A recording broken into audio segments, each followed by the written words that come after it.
What's up, everybody? It's the TGIF Podcast. I'm your host, Ryan. I'm here with two gentlemen, Sexy Greg, the Pharaoh Wizard. Hello, hello.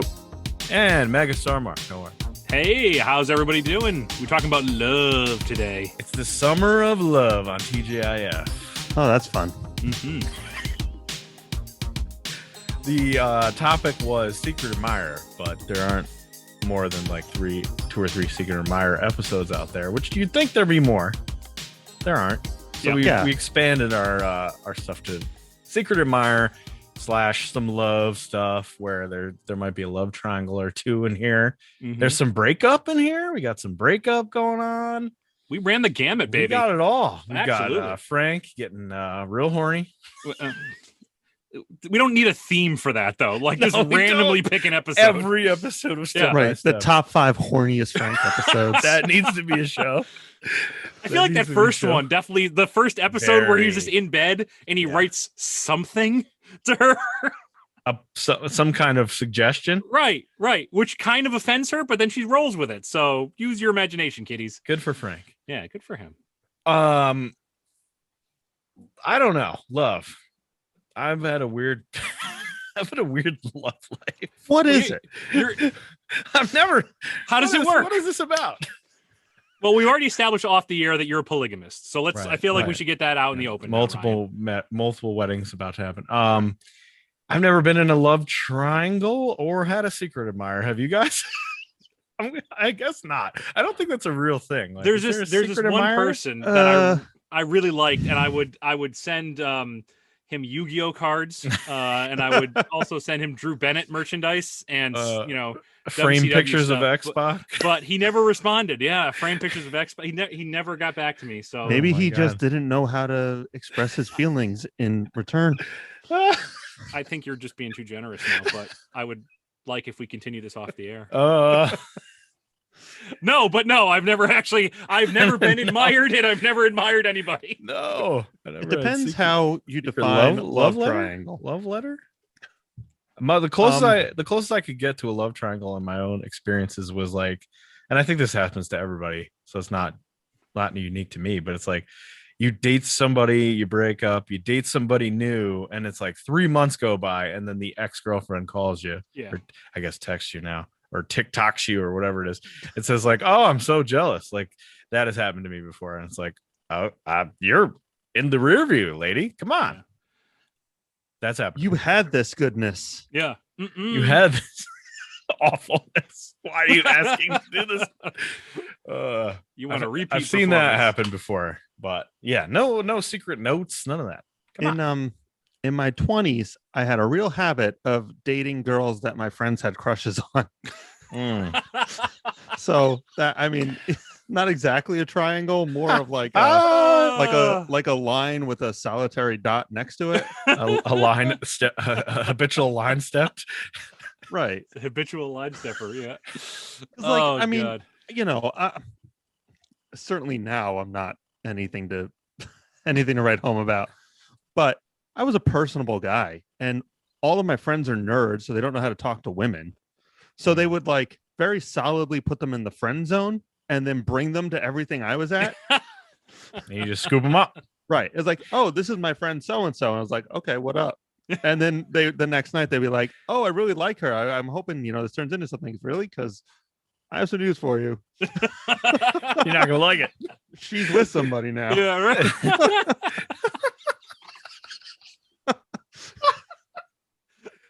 I did that to my college roommate. Oh man! And he talked about passive aggressive. His retaliation. Wait, I know what this was. Go tell it. No. His retaliation was to smash my Guitar Hero guitar. Yep. And then what? Claim it wasn't him. Wait, I remember distinctly. You came back from college and told that story. Who else lives here? I couldn't. Right. I was just a man broke in. Somebody broke in and smashed just my Guitar Hero guitar. One guitar. Yeah, that's what I'm telling you. Yeah. We should probably call somebody. Yeah. Is there the Guitar Hero police? What's going on? What should we do? That is like the ultimate. I don't want to. I hate confrontation, but I'm so angry. Oh, Guitar Hero. Mm. Wow. Yeah. What a blip in time that was. You can really pinpoint when that happened. Right. You can guess to the week of when that happened. Yeah. Here's a sad Guitar Hero story that doesn't make sense in this show, but are there any other Guitar Hero stories? Let's be honest, Ryan. When I had my first kid, I had to clean out like one of the closets, and the Guitar Hero drums were in the closet because I used to. Me and all my friends used to play it all the time, as I assume everyone did. So I had this sad moment where I was trying to get rid of them, and the GameStop wouldn't take them. So I was shoving them into the donation, one of those donation bins. Like, get in there, like fucking drums! Like the one that they only accept like clothes and shoes. It's like clothes and toys. And I'm like, this is a toy. Fuck you. Get in there. Get in there. Someone else has to deal with these. I always remember there was a great Rob Zombie told a story about, once again, we're veering way off, but he talked about how he bought when they first had him and his wife had their first kid, right? And he had to like convert one of the rooms in their house to a baby's room. And his wife's like, Rob, you got to move all your skulls and shit. He's like, no, I love these things. She's like, you love your baby though, right? It's like, yeah. It's like, move your skull throw. I just wonder, like, what people were driving by when he had to get rid of his skulls. Right? Was it just like out in the rain with the free sign on? Just sad, dragging a garbage bag full of skulls to the curb. Him on the front door, just his hand pressed against the glass, just staring at it. Somebody drives up with a pickup. They pick it up. Music plays. Then it goes into Dragula for some. Gotta love me some Dragula. Yeah. All right, love Secret Admirer episode. Okay, we have 5 episodes. The first ever on the show. Yeah, hanging with hanging apostrophe with Mr. Cooper. Season 1, episode 3, Rebound. On the Rebound. Sorry, I fucked that up. On the Rebound. All right, how you doing? I'm Mark, and I want to welcome you hanging with Mr. Cooper. What's up? You know, now that I'm on television, people walk up to me and say, my man, what's it like to be on television? And I tell them, I say, it's live. You know why? Because on television, you can do whatever you want to do. For example, if I wanted to thunder and lightning, I could do that. Watch. Look at that. That's live, isn't it? I want to point this out before you start. Okay. I don't think I remember. What I remember on Mr. Cooper is not this episode. I think you're thinking of Martin. No, I wasn't thinking of Martin. It definitely was Mr. Cooper, but I don't remember him having roommates.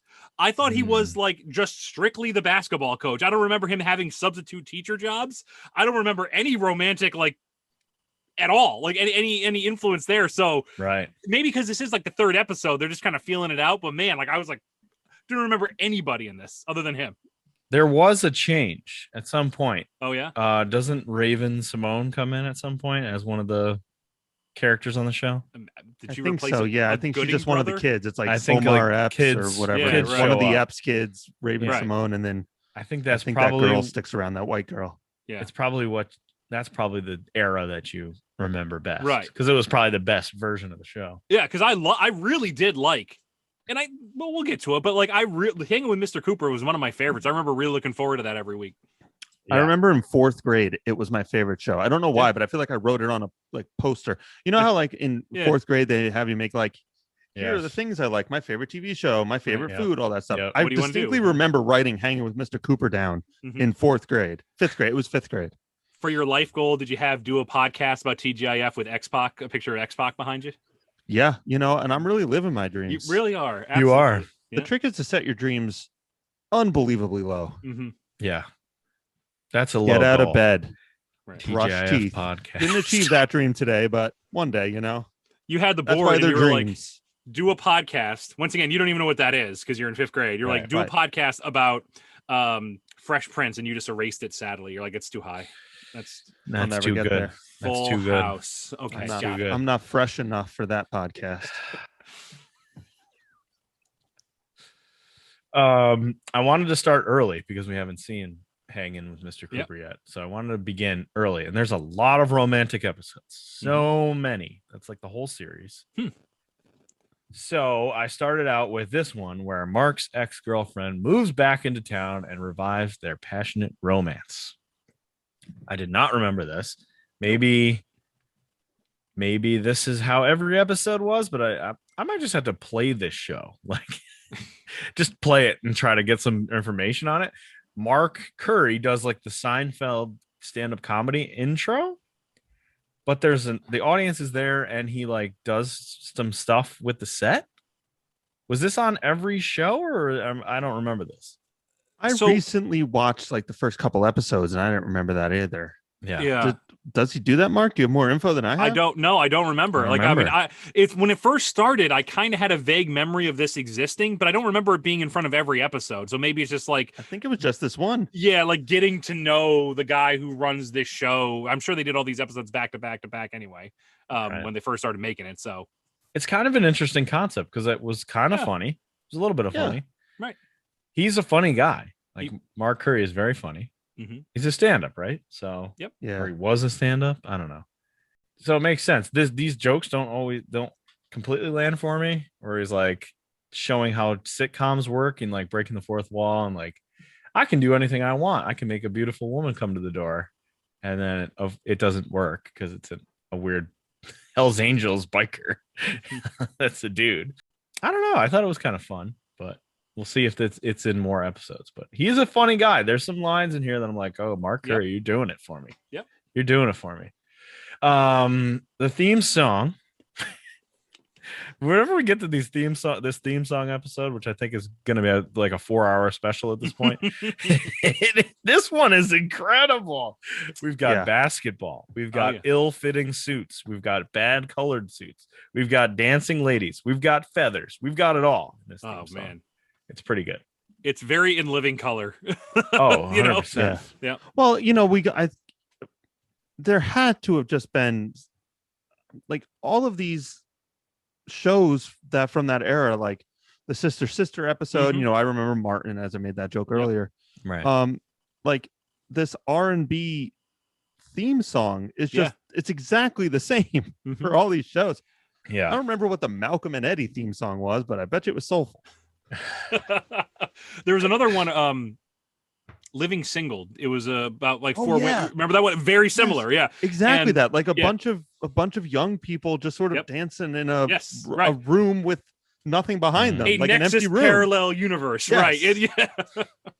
For some reason I got this like flashback to the show The Grind on MTV where just a bunch of people dancing in a room like and nothing ever happened. It's just people dancing. I don't. Were there any hot boys dancing? There were probably some hot boys. There was definitely feathers. 100%.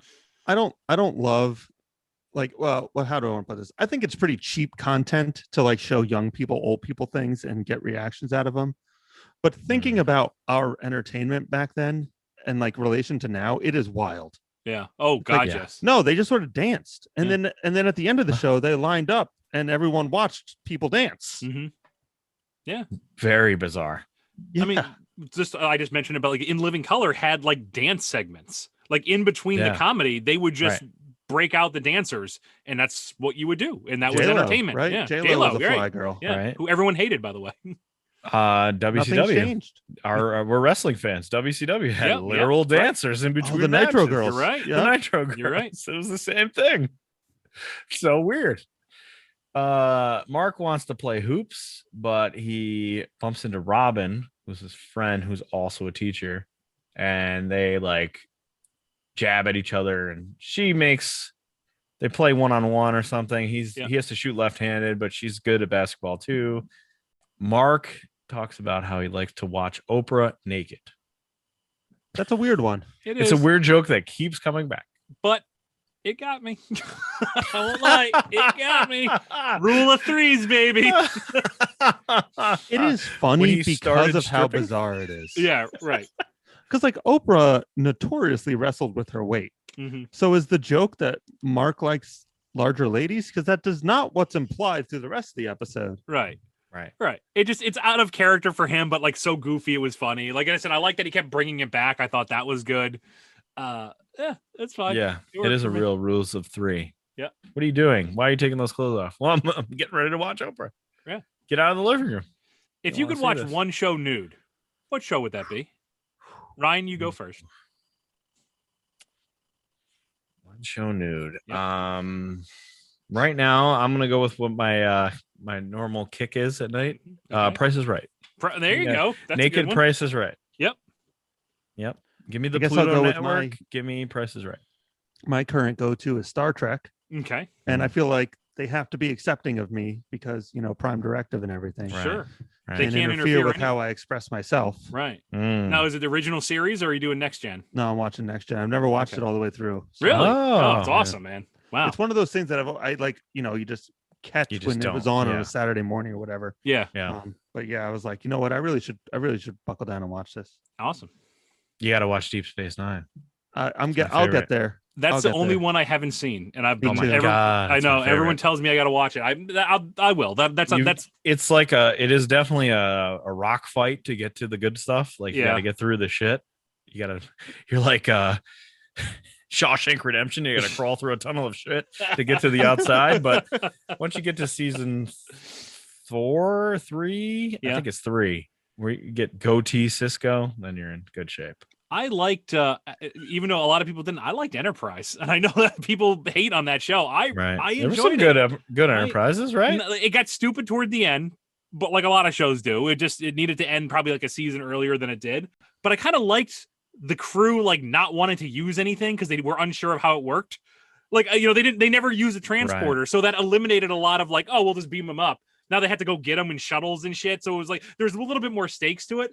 I like that they didn't know how their weapons worked. To me, that was a really good show. Everybody in Star Trek, the other ones are so smart. They just figure everything out. Like dumb people were eliminated from the earth. Yeah. Like also, the Big Show was in yes, Enterprise. Yes, he was. Yes, he Wasn't was. he? But they go to like a first planet. They need a new civilization. They just fuck with it immediately. No prime directive. There's no needed. prime directive. They just go right there and mess with it. Did And we I like steal all that. And your they're like, stuff? they're like, we should come up with something, like because we really messed up here. Guys, I think we destroyed an entire civilization. Maybe we should have some rules. Right. Should we Thought do about something that? about this? Some prime rules, maybe. I don't Yeah. know. Seems like a Have good sex directive. with a gore? All right. Rule number 1: don't murder them all. Leave one alive. Right. No genocide. Any sexy female green ones, then leave them around. Yeah. Anything Frank and Carol are going to be into, we got to make sure we leave them shit. alone. There you go. Bringing it back. All right. We're gonna get there. Mr. Cooper's ex-girlfriend comes back. Paula dumped Mark, turns out, and he got the final word in. They said, "You cried," and he said, "No, I didn't. At the time, I had a jerry curl, and the oil dripped into my eye." Just so funny. Paula dumped Mark when he didn't make it to the NBA, and he has a lot of NBA stuff in here, which I enjoy very much. 90s NBA is incredible. So good. So good. He's now a substitute teacher, but he's proud of his job.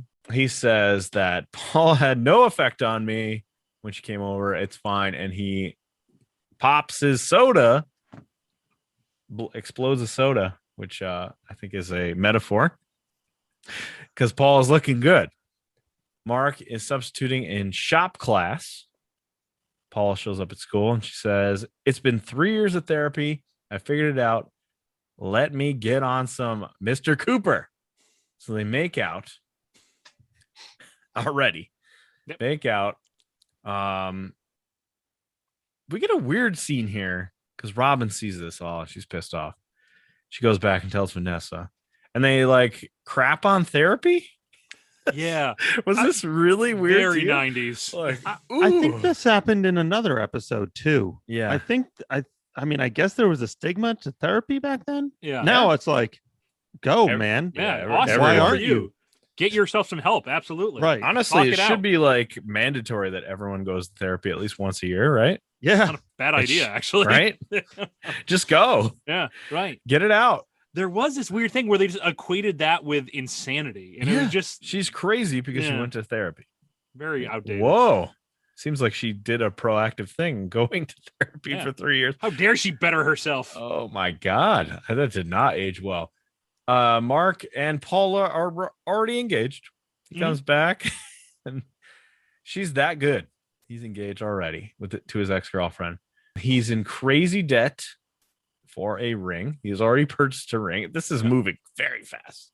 21-minute sitcom. We're moving fast. And on a Light substitute speed. teacher's salary. I was there once. So He says 22 payments, 220?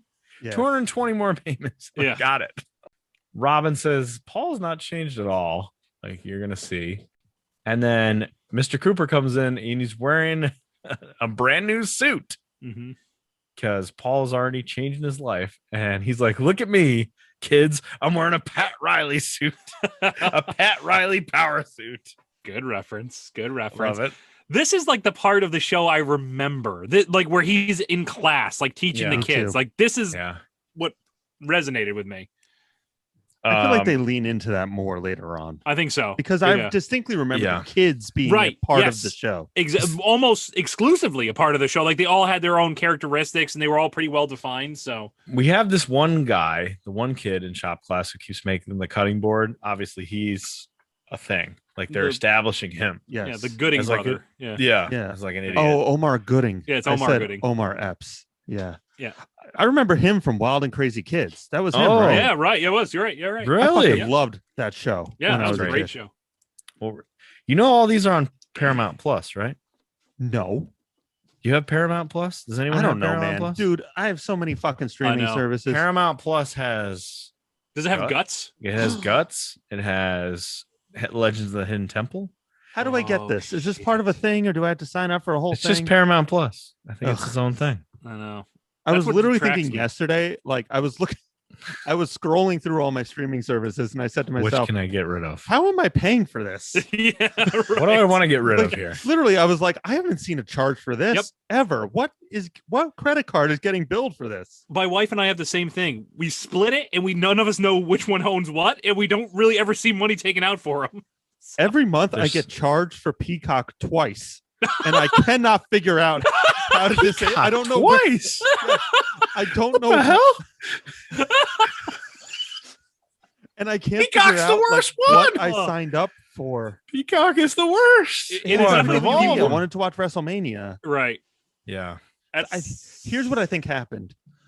I signed up for Peacock to watch WrestleMania here. I was at work Yeah. to watch it. Mm. And then I went home that night. And I was like, well, fuck, if I'm going to have this, I might as well watch The Office. And I think I thought I was signing into the same one, but I think I just signed up again Gotcha. With a Oh, different man. email? with a different email address. Ah, there you Wow. go. Yeah, right. Because I have all of my email addresses are just like variations of the same thing. There's just Sexy Greg the Pharaoh Wizard at right, gmail.com. exactly. So yeah, and I literally cannot figure it out. I cannot figure out what cards are getting charged and what email addresses they're on. Because apparently it's just like all of my TVs are signed up with one, but there is one outlier television that's fucking me. Oh, you need to like hire an investigator. Figure this out. Yeah, it's gonna cost me less long term. Yeah. Dean How do I Parmesan have three right now? now. What's just going like- on? It's like a Seinfeld episode. Yeah. I've got two peacocks.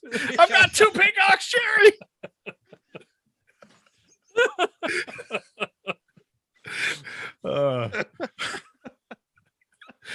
Mr. Cooper, he's teaching the shop class, and I like his strategy here. You just yell and berate kids and say, "Be creative, goddammit," and then they will. He has a good effect on some of them. He said, "This can be a job for you." And one kid says, "I did get a job already. I'm a bookkeeper at a woodworking shop. I couldn't woodwork worth a damn, so I'm doing the Hey. books." Okay. No shame in that. Mark is getting ready for a date with Paul, and he's going crazy. He's cooking. He's suited and booted. He's ready to go. Robin and Vanessa decide, like, okay, let's be nice to her. Let's give her a chance. And then Paula digs her own grave because she comes in and says, like, I'm going to change this man. That's what I do. He can't be a teacher anymore. That's not an appropriate job. So he's going to be a salesperson at whatever Yeah. the fuck company, a TV company. Right, That's it was like literally the TV worst job sales. of ever. Yeah. Right. You want to talk about completely dead in 10 years, basically, is what you just signed him up Oh my for. Stop doing God. something worthwhile. Yeah. Why don't you sell insurance? There's nothing worse than like there are like 15 people in America that are good at selling TV ads Oh my / radio ads. Yep. Right. And the rest are terrible. And it's a horrible job. I get a lot of solicitations from like TV and radio people. Oh my and God. I'm like, I can't imagine. listen, I worked in radio for a long ass time. And I understand the economics of this, and you're out of your fucking mind. I don't know a single person who just listens to the radio anymore. Mm-hmm. No. The ones like I when I worked in radio, the sales department literally was like 40 people, and like 30 of them quit every 6 months. 40 people? That seems excessive. Maybe it wasn't 40. Maybe it was 25. But yeah, but that's like, still insane. Yeah, I but would say sales at 70 radio stations are like it's almost 100% commission. So It like is. there's It is no 100 it's 100% commission. there's no downside to hiring all those Yeah. people because Right. if they don't produce, you don't pay them. Right. And they all leave. Mhm. So it would be like complete turnover every single like 3 to 6 months. Like Oh my God. 75% of the sales staff will be replaced. Like, Man. oh boy. Go sell some cars. At least you have a shot there. Come Yeah, on. right. So she's gonna have him do this terrible job. The girls are pissed off now, and then he says, "Like, really, you're saying that to them?" Like he hears this, and he comes in, and he's like, "You're saying that? Like, let's be real. Let's say I love teaching, and I want to be a teacher for the rest of my life. You're gonna be okay with that, assuming we get married, right?" And she's not. Yeah. She is not okay with. I kind of liked him covering the bases there. Good for him. Just like let's get this out of the let's get this out in the open right now. Okay. Let's just Right. yeah. Here's let's my just- dream. Do you support it? No. Okay. Let's move on. She says, "You'd be wasting your time as a teacher." What Dang. about as a salesperson? Oh my God. Seriously. And he says, "This time I'm dropping you," kicks her out of there, and Oprah's coming on for some reason at 5:00 at night. And he says, "I'm watching Oprah naked." And then we get a post-credit scene of them shooting hoops and having a good time again. Yep. Being buds. Mm-hmm. And that is Mr. Cooper. Our Finally. first Mr. Cooper. Finally. We've Yes. done it.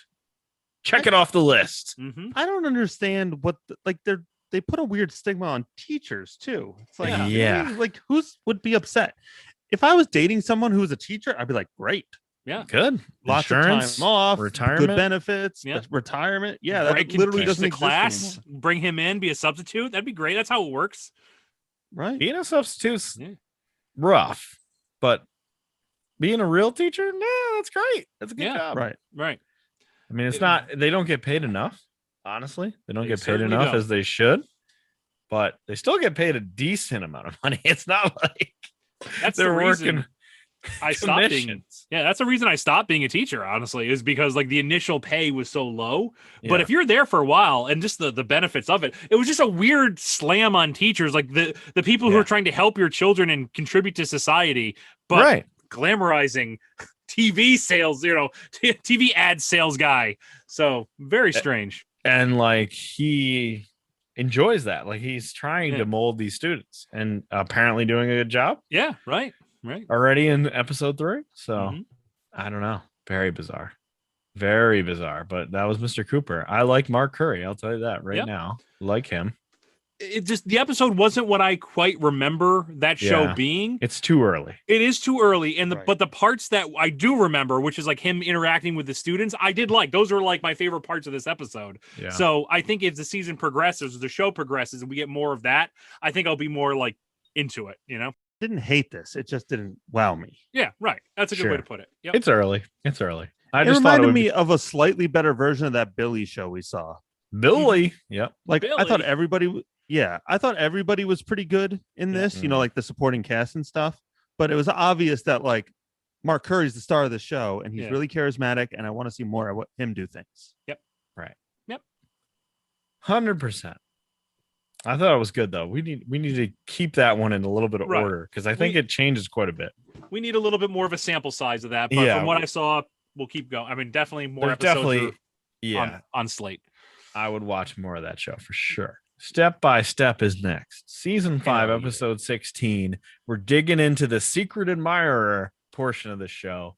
Cody tries to make Dana feel less lonely on Valentine's Day by sending her an anonymous love letter and more than one, a bunch of love letters. Carol goes to jail. It's Frank's fault. Today a beautiful day or what? kind of day just makes you glad to be alive, don't it? Hey there, sunshine. How'd your day go today? Men are scum. Do you hear me? Scum! Scum! Problems on the love boat, Dana? I show up for my date 15 minutes early and I catch him making out with Katie Boyce. I hate men. Hey, well, cheer up, Dana, man. Saturday's Valentine's Day. Shut up! This is our first like really Cody centric episode. Like he's always been like the supporting character in all the step by steps. Yep. He is very much one of the main two characters in this. He's got a lot to do. Yep. He's got a lot to do, but this is an excellent B plot. Mhm. Oh my God. Mhm. This B plot is fire. Almost better than the Secret Admirer plot. Yep. Dana comes in. She says, men are scum. She was supposed to go on a date and saw her date making out with someone else. Oh shit. When she walked in the door of the date. Like, what? How does that even happen? Yeah. That's so weird. Like you're like, hey man, like she's coming over real soon. Like we gotta get this over with.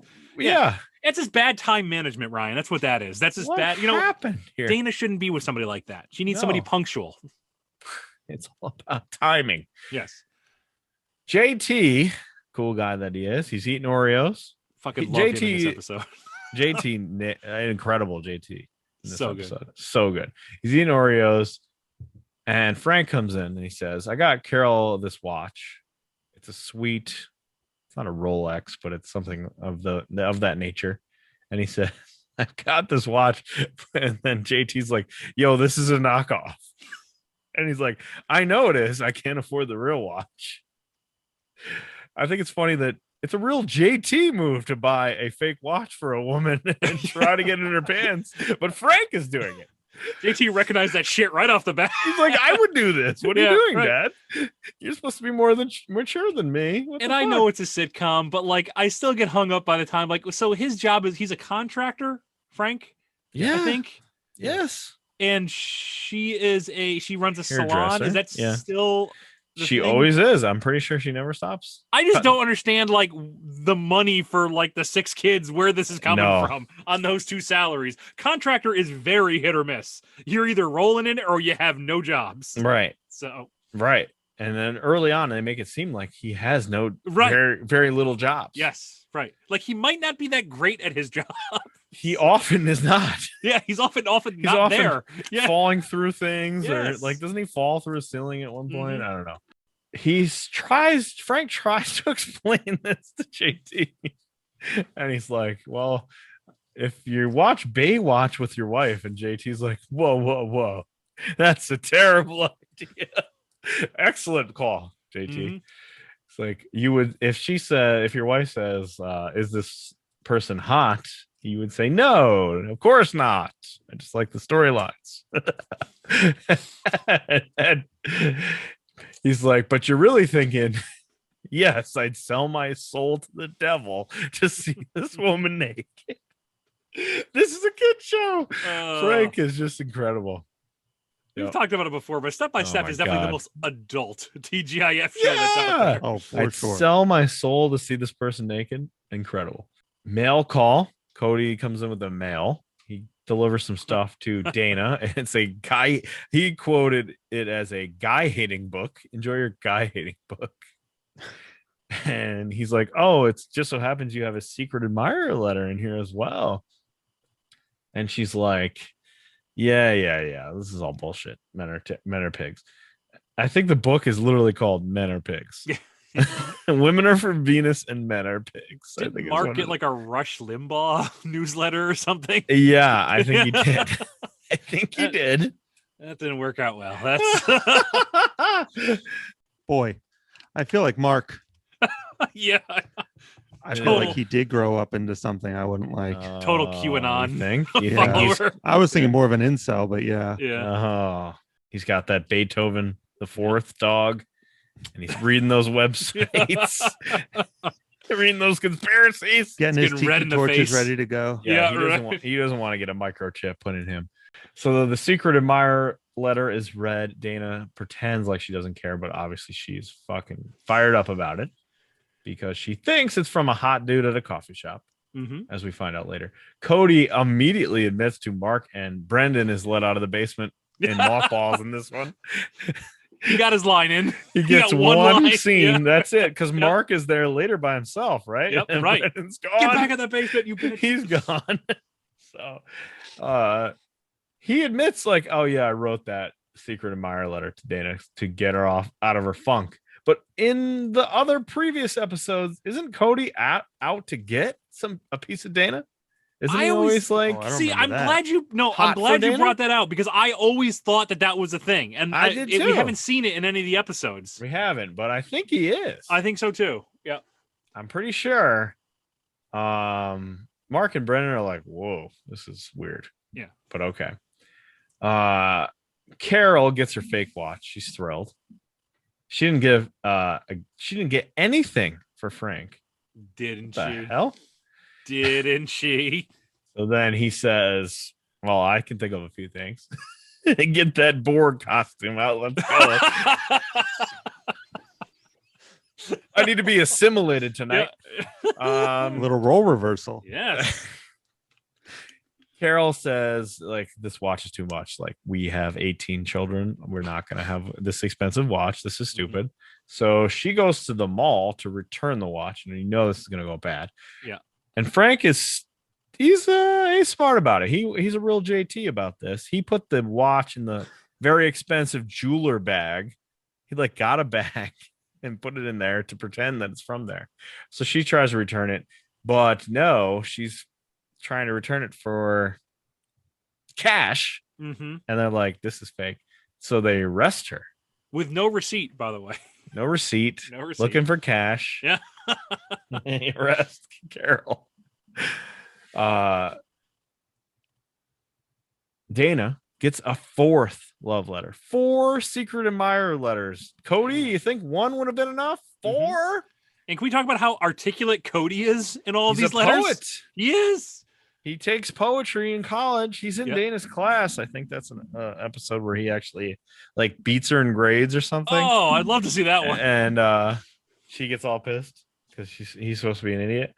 But he's a poet. And she's all about it because she thinks it's this one dude. She thinks it's Danny from the coffee shop. JT tries to talk some sense into Frank. It's like, you're an idiot. And then he's like, no, I successfully gave her the watch. I got that sex. I'm good to go. And then the phone rings and we get the funny JT like, oh my God. Okay. Yeah. Yep. He is. Oh, he so funny at this point because like he just picks it up and just smiles and that's it, and then you just know you're on the ride. Yep. So, he's talking to Carol in jail, right? And he's like, yeah, mom's in jail because of the fake watch, you dumbass. So Frank has to go bail her out. We see Carol in jail talking to somebody named Trixie, who's a hooker. Yep. She says, I have a lot of boyfriends or something like that. Yeah, she likes dating. Yeah. I date a lot of people. I like though, because obviously even in this show, you can't just come out and say she's a hooker, but you hit enough keynotes for us to get what's going on. We dance all around it, but we know what it is. Frank has to come in and fix everything because he's really fucked up this time. And so he's like, he explains it. It all works out fine. She's fine with his explanation, which is very lovey-dovey and nice, but still like, whoa, what the fuck? Anytime your significant other ends up in jail, that's bad. It's bad. You're not pulling out of that in real life. In sitcom life, maybe you can, but Dana goes to the coffee shop. She tries to pick up on Danny, who's the barista. Good looking dude. She tries to play it cool. Cody shows up and tries to stop her, which is a funny little bit. Yeah, where he keeps making go get croissants or whatever. Scones, go in the back and get 40 all individually scones wrapped. for me. Yeah. Please individually wrap them. I'm gonna call you from the payphone. Like, how does Danny miss that? But okay. And let's be honest here. Who wasn't looking at that 2-group Nueva Simonelli espresso machine behind there? Ooh. Oh my! We got an expert in the house. Beautiful. Woo. Woo. Danny, he makes a good coffee. He sure does. Cody finally tries to tell Dana like 10 times, like, I wrote the letters, Jesus, don't embarrass yourself. And so he does.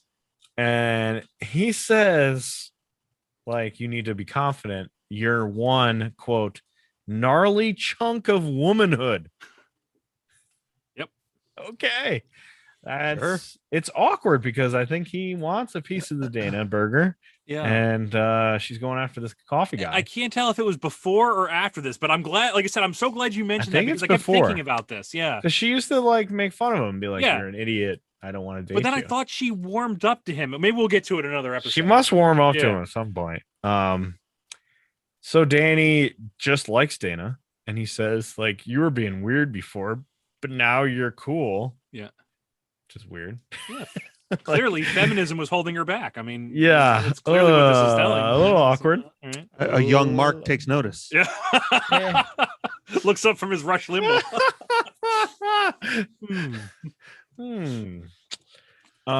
Cody calls again from the payphone. There's a lot of payphone counter calls that are happening, and I'm pretty sure Danny's not stupid. He knows what's happening. Mm-hmm. And then secret admirer note now for Carol, written by Frank, of course. Yep. But it's copied. It's copying the Cody secret admirer letter, and she says like, Cody wrote that, right? Yep. And he's like, yep, every word. Yeah. She's like, at least you were honest this time. Yeah. And then they go to Bone Town. Anyway. Going to the Pound Town. I like, though, how they actually kind of molded the stories at the end. Just be like, oh, Cody wrote this, right? I kind of, that was good. That was well done. You don't normally get that in sitcoms where they bring the stories together. So, yeah, we came together at the end. It was a little all over the place, I feel like, for Step by Step. Slightly, but it came together at the end. So that was Step by Step, Secret Admirer. Everybody is so fucking likable. Even like basement, Brendan is fun. So, but like, there's not a single person in the show that I don't mind seeing. Like, they're all like, I really appreciate anytime like it's a Frank centric episode. I just love it. Carol's great. It's just they're all likable. Very interesting. No Al, not even seen. Yeah. No Al at all. Which sucks, but yeah, she's my favorite. No Karen either, right? We never saw Karen either. But who cares? I feel like Karen is almost as forgotten as Mark. Yeah, right. Or Brendan or whoever. You forgot Brendan's name. That's unforgettable. Perfect Strangers, Season 2, Episode 7. Falling in love is ... Larry thinks Balky's girlfriend is using him. And Balky thinks Larry's jealous. And my Spider-Man underwear. I meant your cologne. I wonder all the girls at school are crazy about you. Oh, tell me something I don't know. Fantastic. Mm-hmm. Spoilers. It's fucking fantastic. Real good. It is real good. It is good. We get the long open. Yep. Of course. We never skip. These songs are so fucking good. Oh. They're And I know good. we're gonna do a theme song, but I was, like I said, I've been watching Star Trek. Yeah. Which also an insane banger of a theme song. Yep. Oh my God. Every single one of them. Even though it's like a 7-hour long theme song, I still listen to it every fucking long. single time. But like, is how do I want to put this? Is that a lost art? Yes. Mm-hmm. Well, and is it lost because it's like a waste of time? It's like, this could be more ads, or did something happen? Like, when did they just stop wasting their time doing this because everyone skips it anyway on Netflix? Yeah. I don't remember there being theme songs past like Malcolm in the Middle, maybe. Like, that's kind of where I remember it kind of dying out in that era. Like, I don't remember much being beyond that, to be honest. So I think I watched a YouTube video on this recently. Now some shows have these like unbelievably epic intros, Game of Thrones, Westworld, Dexter, like really Stranger long Things, I always think of. well, Stranger Things is that one's really short though, right? It is really quick, but like that, there's a long version of it that they do have. Yeah, but the last just sort of like pithy theme song I remember is probably Arrested Development. Mm-hmm. Yeah, but even that's 20 years ago at this point. a lot of stuff I feel like is like very graphically interesting, but the song is like boring as Correct. shit. Right. And And also there's not a there's lot of nothing to it. lyrics, you know, Yeah. like there's nothing wrong No, with Game of right. Thrones is an awesome theme song. I love it. Right. It's great. But it is just instrumental. Like the art of actually having lyrics in your theme song was kind of like that late 90s die-off time. I don't Yeah. remember much exist. Like Office, I love the Office theme music, but it's just music, you know, it's Community had Yeah. an awesome theme song, but again, very good graphics. It was like the little paper thing that you would do in right, high school, and that was it. Yeah. Yeah. But, But again, No song, know, no lyrics. you can't- Or, well, you there was can't lyrics forget in that that Community. was 15 years ago, Mhm. True. right? I mean, well, Community was what, like 09? Yeah, pretty sure. 13 years, 12 It's years been a ago. while. Right. Right. So I don't know. It's just I can't skip these. They're No. so good. And Never. we'll do a whole episode, so I don't want to derail us too much. But will. I genuinely noticed this time comparing these theme songs to Star Trek, which I just don't skip. Mhm. Yeah. I miss it. I miss those memorable tunes. And we talked about this, I think, in the first or second episode, but about the current show when WandaVision, and Right. they did such a great job with like bringing those theme songs back, Yeah. and it was so noticeable. Like they did their Growing Pains one, and then they basically just did a Full House one, Right. which is that theme song is probably the best part of Full I House. was just gonna say that. Yeah. The only I think good part so. of Full House is Yeah. that theme song I think so. Yeah. and the Yeah. dog. Yeah, right. And the babies. Get the fuck out of here, Mark. Oh Give him man, a box. I Give him a can't- box. I can't wait to get to that. I saved it for last for that reason. Of course. Perfect Strangers, long open. We're at the Ritz discount. Larry's trying to hit on Mhm. babes. It's not working. Balky comes in. He says, "I'm already in love with Carol from my American history class." Carol. He says, or Larry says, "I guess fairy tales really do come true." And he says, "Yes, I'm like Jiminy Cricket." And he sings a Frank Sinatra song. And he's like, "I think that was Frank Sinatra that you just sang." Jiminy Cricket is, and then they both. This is why the show is so good. This moment, because they just Fucking do these loved things this. where Yep. they both sing the Jiminy Cricket Wish Upon a Star song, Right. and like really go like draw it out. and Perfect go for harmony. it. Yeah, really well done. So, these are the And type of things that make the show the best. The actor in the background, the guy who was like waiting to buy something, Right. also hysterically funny because Yes. he's kind of like waiting for he's like listening in and he's like getting all this like sweet look, and then he gets to the part where they have to crescendo the song, and he's just like, "Oh, you nailed it! Oh, that's amazing!" Like it was, and he didn't say anything. He just facial expressions in the background while all this is going on. So good. It was great. These little moments are what make the show. Yes. Like when they stop and dance, those kind Yep. of things just make it so good. Palky, oh wait, they talk about how Carol's gonna come over tonight, and Larry's like, "Okay, well, we got to set this up."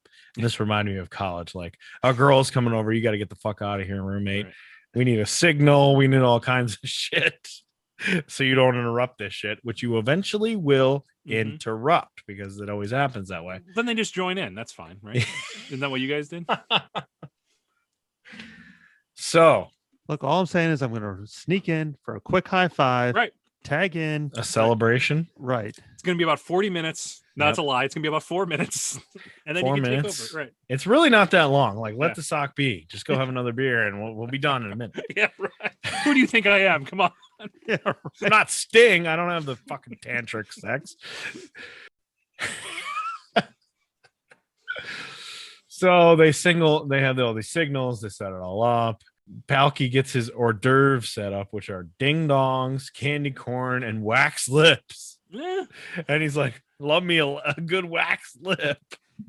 And Larry's like, "You need to stop all this right now. If you want to get serious, you need to stop all this." wasn't he hiding wax lips? Yes. Also, like in his pockets or Yes, something. he's like, "Give me all the wax lips. They're in your pocket still." And Larry's like, "All right, when she comes in, I'll make some small talk and I'll go to a movie and leave you alone." So she comes in, Carol comes in dressed real nice, real nice for a date. And She talks to Larry and she's like, "You're a photographer, aren't you?" And he's like, "Yes, I am, for the newspaper." She's like, "Well, if you can get me into a modeling agency, I'd be very excited. Nudity's not a problem." It's like, what? That actress said that real good. Like that whole sentence was very funny, you know? Yep. So Yep. And then so Balky comes back. Balky didn't hear that. He comes back in. She's like, "I have to leave. I've received what was it, homework or something?" yeah. She got what she needed. So she leaves. And he goes, "Isn't she wonderful?" And Larry goes, "Ugh." She said she needed to visit her mother who's dying in the hospital or sick in the hospital. And he's like, "She's a little overdressed for visiting her mother in the hospital." She's going on another date, Balky. And Larry tries to explain, like, "Let me explain. It's like when I was good at algebra and then girls wanted to date me because I was good at algebra just so they could take my homework, not so they could date me." And then he like trails off for a second. He's like, "It's fucking algebra. Of course I was good at algebra and I'm not good at real math." Right, yeah. Oh, he's like, "I was good at algebra because it's not real life." It's a great joke. Yeah, a great joke. I also love how Larry holds on to grudges from high school, like consistently throughout the show. All the stuff that's happened to him, he just still remembers. This would have been a very funny moment for him to bring up that tramp. Yeah. Becky Jo Quinn. Right. Becky Jo Quinn. That's right. Becky Jo Quinn, the tramp.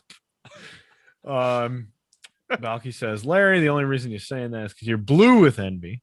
And he's like, "That's not right. It's supposed to be green with envy." And he says, "Maybe if she was beaten with the ugly rock, you wouldn't care about ruining this for me." Damn. Beaten with the ugly rock. I'll tell you what, that's a lot more evocative than Ugly Stick. They're not getting along. Larry is back at home. He's messing with his camera flash, shooting it into his own eyes, of course. And then Balky comes in. He says, "Tonight, after our night class, I'm going to pop the question to Carol." And Larry freaks out. "What do you mean you're going to pop the question? You're going to get married to this nut?" And he's like, "Oh, marriage? No, that's not what I meant. I meant we're going to go steady and I'm going to give her my great Nana's emerald brooch." And Larry's like, "That is worth money. Please do not give it to this woman." Please, God, don't. Let me steal that from you. And so they have a fun little fight over the pin. And then Balky says, "It's more important that you would give your blessing to this relationship." And Larry's like, "I cannot do that. I'm going to keep this pin and then you can let me know if it changes and then I'll give it back to you." So Balky goes out for his date or whatever, and Larry sets up the breakup setup. Ice cream, what else? Wax lips, of course, are back. Some other stuff. He knows what his friend likes, man. Yeah. Like, that's awesome. Like, very good friend move. There's no alcohol in there. I feel like that's a big part of it, but maybe maybe he's hiding some whiskey or something. Well, Jennifer is there and she's like, "This is very sweet of you to do for your friend." And then he makes like a creepy move on Jennifer and she's like, "Goodbye." It's so in character leaves. with him, especially early him. Yes. You know, really, really funny. Like he just knows, like instantly he's like, "Well, I fucked that up." Yeah. Well, that didn't work. To the ice cream. So they're both expecting Balky to come in brokenhearted because school is over, so she doesn't need him anymore, which is the key part of that I fucked up.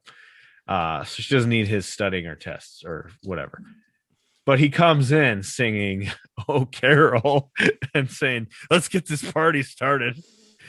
And Jennifer leaves, and Larry's like, "Well, I guess I was wrong." And he's like, "Well, explain to me what happened exactly." And Balky's like, "Well, I said, let's go steady." And then she burst out laughing because it was so funny. And he's like, "That's not a good reaction." And then she said that she's living in a building called Jack's Place. And that I can't call her because she's getting a new phone. And Larry's like, "She has broken up with you. She just doesn't want to be mean about it." So that's what's happening. And Balky does not believe it. And he calls Jack's place to see what's going on, and Carol is like breaks it all to him the right way, you know, like, sorry, we are actually broken up.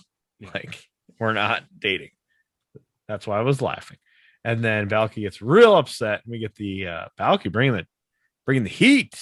Yeah, this acting performance. It's all brokenhearted, and then the boys have to hug it out. And Larry says, "I wish I was wrong, but like, let's have some ice cream, guys." And then that's it. They're buddies, but he's brokenhearted, and he says he never wants to fall in love ever again. So sad ending, kind of, on this one. You're right. He showed his chops. You know, bringing it. He really did. Like, he was so good and so believable and just so good. Yeah. I kind of like when some of these end dramatically like that. I don't know why. Like, because it was I really burst out laughing a couple of times during this episode. So that's fine if you want to end it on that note. I think it shows a lot of character development. Agreed. And this show does a really tremendous job of doing that too. You know, like the I think the last one we watched where he went to school, the prom episode. I mean, it was still a very funny episode, but it was a relatively serious episode. And these guys can go from slapstick to serious, and it doesn't feel out of place. And I think that's really a testament to how well this show is written. Yeah. And how great of actors they are, because you believe both sides of it. It was very good because it was like very, very funny and a very funny situation to be in, but also like breakups are real. Balky, like, this is America. You're going to have to deal with this stuff and like not be so naive, but also like they are true friends. So they're a rare time. We see Larry like punch Balky all the time, but he's like, I'm here for you. I got the ice cream. Like, I got the wax lips. We're going to be okay. We'll get through it together, which is nice. Do you think this episode landed differently in the 80s when like dudes weren't supposed to like show emotion and friendship to each other? Like, I wonder how that ended, like how they, I don't know. Because I look at it now, I'm like, oh, that was awesome. That was very sweet. They were there for each other. That's great. But like, we've talked about it all the times, how like when we watch these episodes, not just Perfect Strangers, but other TGIF episodes, how they don't land the same way, or the comedy has changed, or the situations have changed. I just wonder how it would have been approached back then. Might have been thought of a little differently at the end, but they are very sweet. There's like a sweetness about this show. Yeah, absolutely. That isn't another. I mean, all the TGIF shows have sweetness in them, but it's not believable. I think that's the thing about Perfect Strangers that makes it so good, is that the sweetness is awesome. Believed, right? Right. Totally. That's a great observation. Whereas like Frank, the jail thing, like he was sweet to her, but like really we know why. Yeah. It was, we know why. He's trying to get out of the doghouse. Like, there's no reason for Larry to do all this stuff for Balky. He's just trying to protect his friend. That's a hard thing to pin down. The difference between like genuine kindness and like faux kindness. Did you guys see Paddington 2? No. Watch Paddington 2. Wow. That movie's fucking great. Is it? Yes. Wow. It's a really good movie, and like it is a genuinely sweet movie, and you want to be cynical about it, and by the end you just cannot be. That movie's insane, and you got to watch it. Cool. Wow. Yeah, it's really, really good. I don't know about Paddington 1. I only saw the sequel. I don't watch first movies. I need them to find their voice first. Yeah. Do we need to know why you're seeing Paddington 2 only? Because it was a recommendation to me. Yeah. Someone was like, you got to watch this movie. It's really good. I was like, oh, fuck it. All right.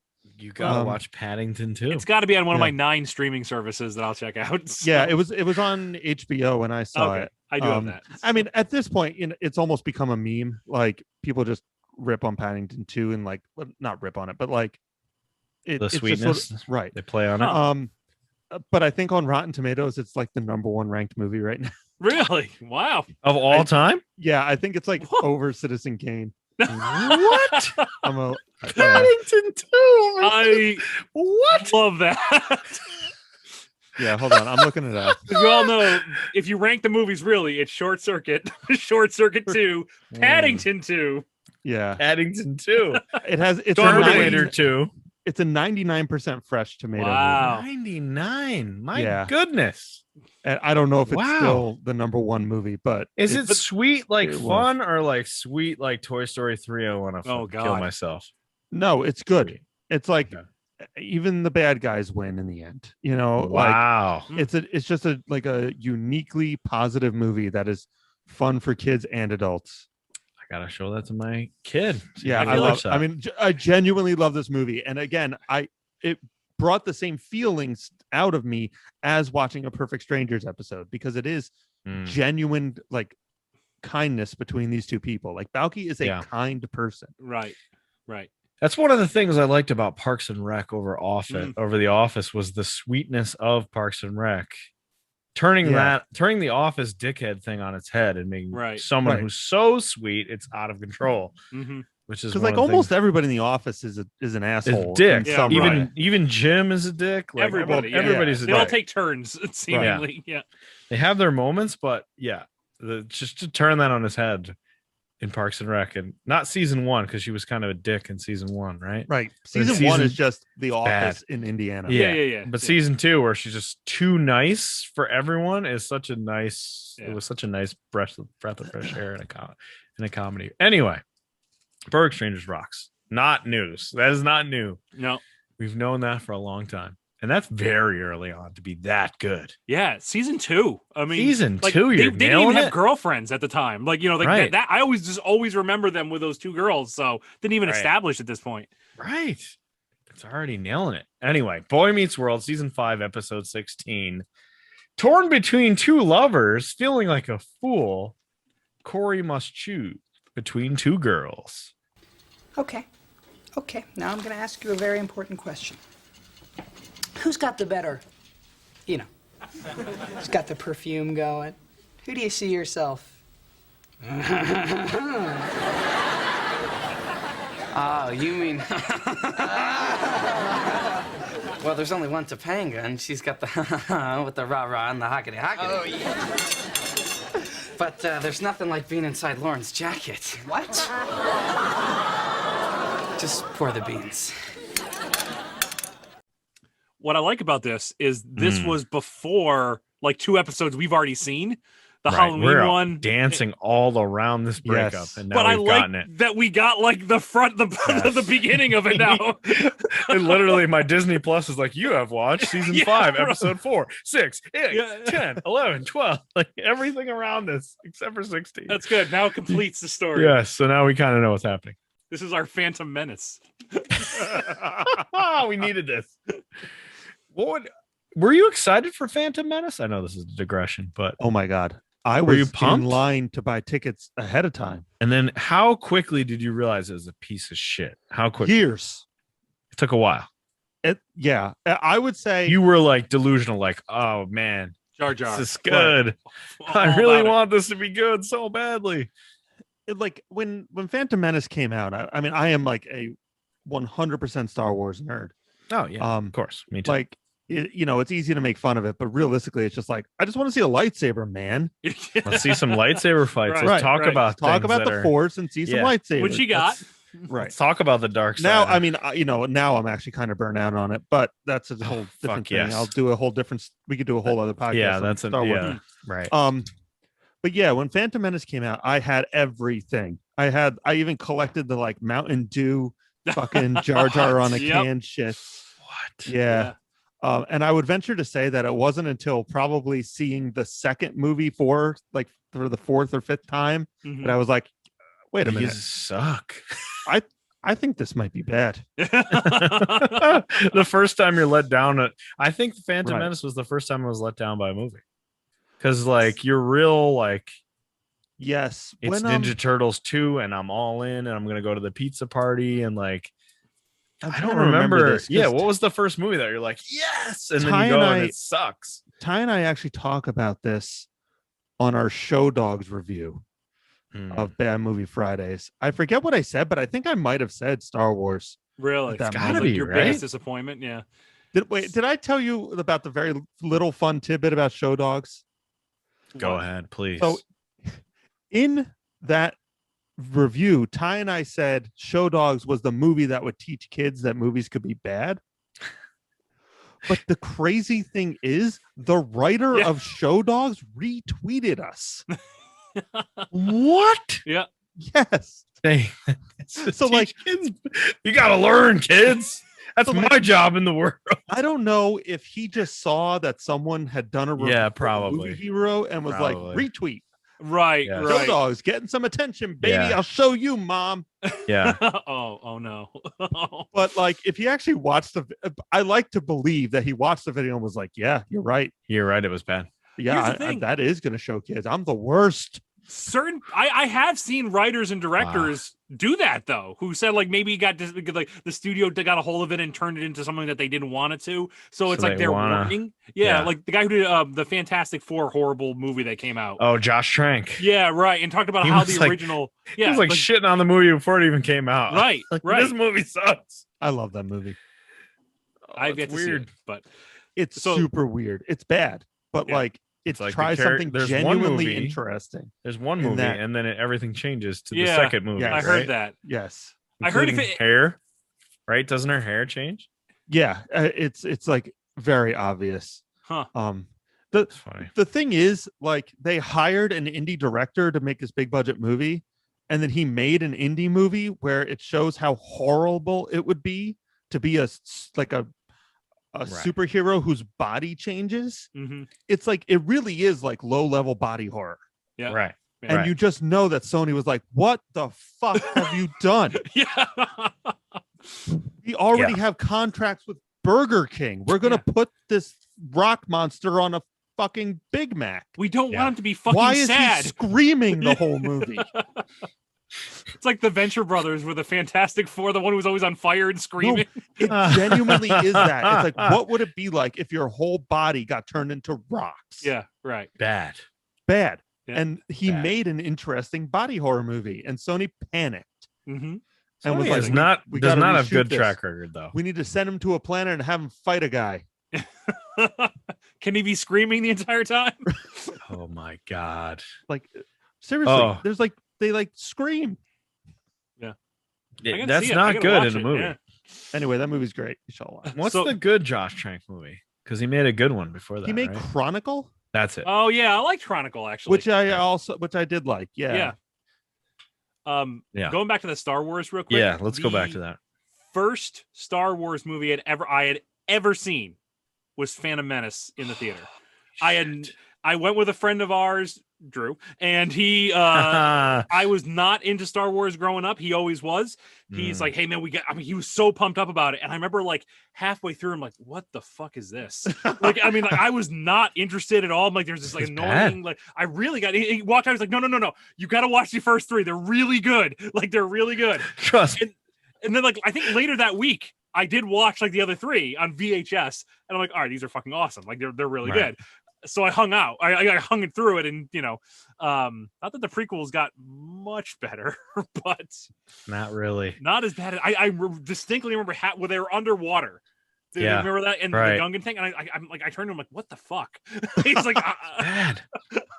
That's bad. What did you do to me? Giant fish. It's another one. I'm like, what? Why am I here? My Phantom Menace story. I was similar to you. I was so pumped to go to this thing. I had seen my dad had taken me to the Star Wars re-releases like every time.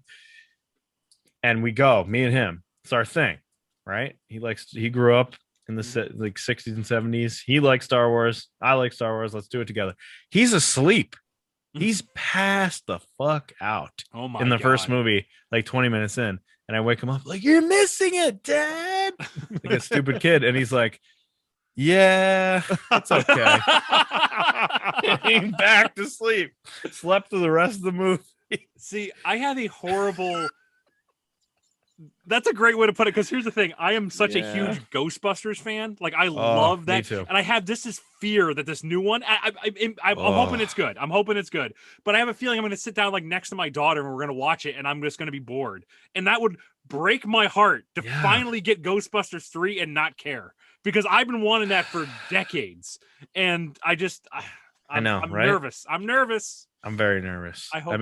They had that terrible other one, right? Right. Oh God, the one that came out like a couple of years ago. Yep. Yikes. Anyway, Boy Meets World. Corey and Topanga are broken up. God is crying because you guys are broken up, says Sean. Corey kissed another girl. Oh my gosh, it's Corey's fault. Sean is trying to put everybody back together. It's Lauren is the other girl. We've got a love triangle going here. Lauren. And Who it's is- what's her face? Jewel. Yeah, let's say I Cardellini, recognize Julianne? her. It's Linda Cardellini, Yeah, Linda Cardellini right, from right. Freaks of Geeks. which Freaks I and Geeks. know this is another tangent, but Hawkeye's wife. I absolutely adore Freaks and Geeks. I think Oh, it's yeah. Oh, yeah. incredible. Easily one of the best shows ever It's so fucking good. She's excellent in it. She is so good. And yes, she's in Avengers, which also makes me so happy. Yeah, right. She showed up in Avengers and like, yes, Hey man, we're 100%. gonna see her again. There's that Hawkeye show coming. Yes, She's come in it. on, more of Linda Cardellini on things. So she I thought she was married to Seth Rogen for like a decade. no, She's not married to Seth no, Rogen. no. Has she met Seth Rogen? They were in Freaks and Geeks yes, together. They were in Freaks That's and right. Geeks together. But yeah, I just in my brain I linked those two in real life, Yeah. and then when I found out it was not the case, I was You shipped them. devastated. You shipped Yeah. them, and then it didn't work Yeah. out. What even is love anymore, guys? What the hell? Why didn't she marry Seth Rogen? Ladies man, Seth Rogen. He's fun.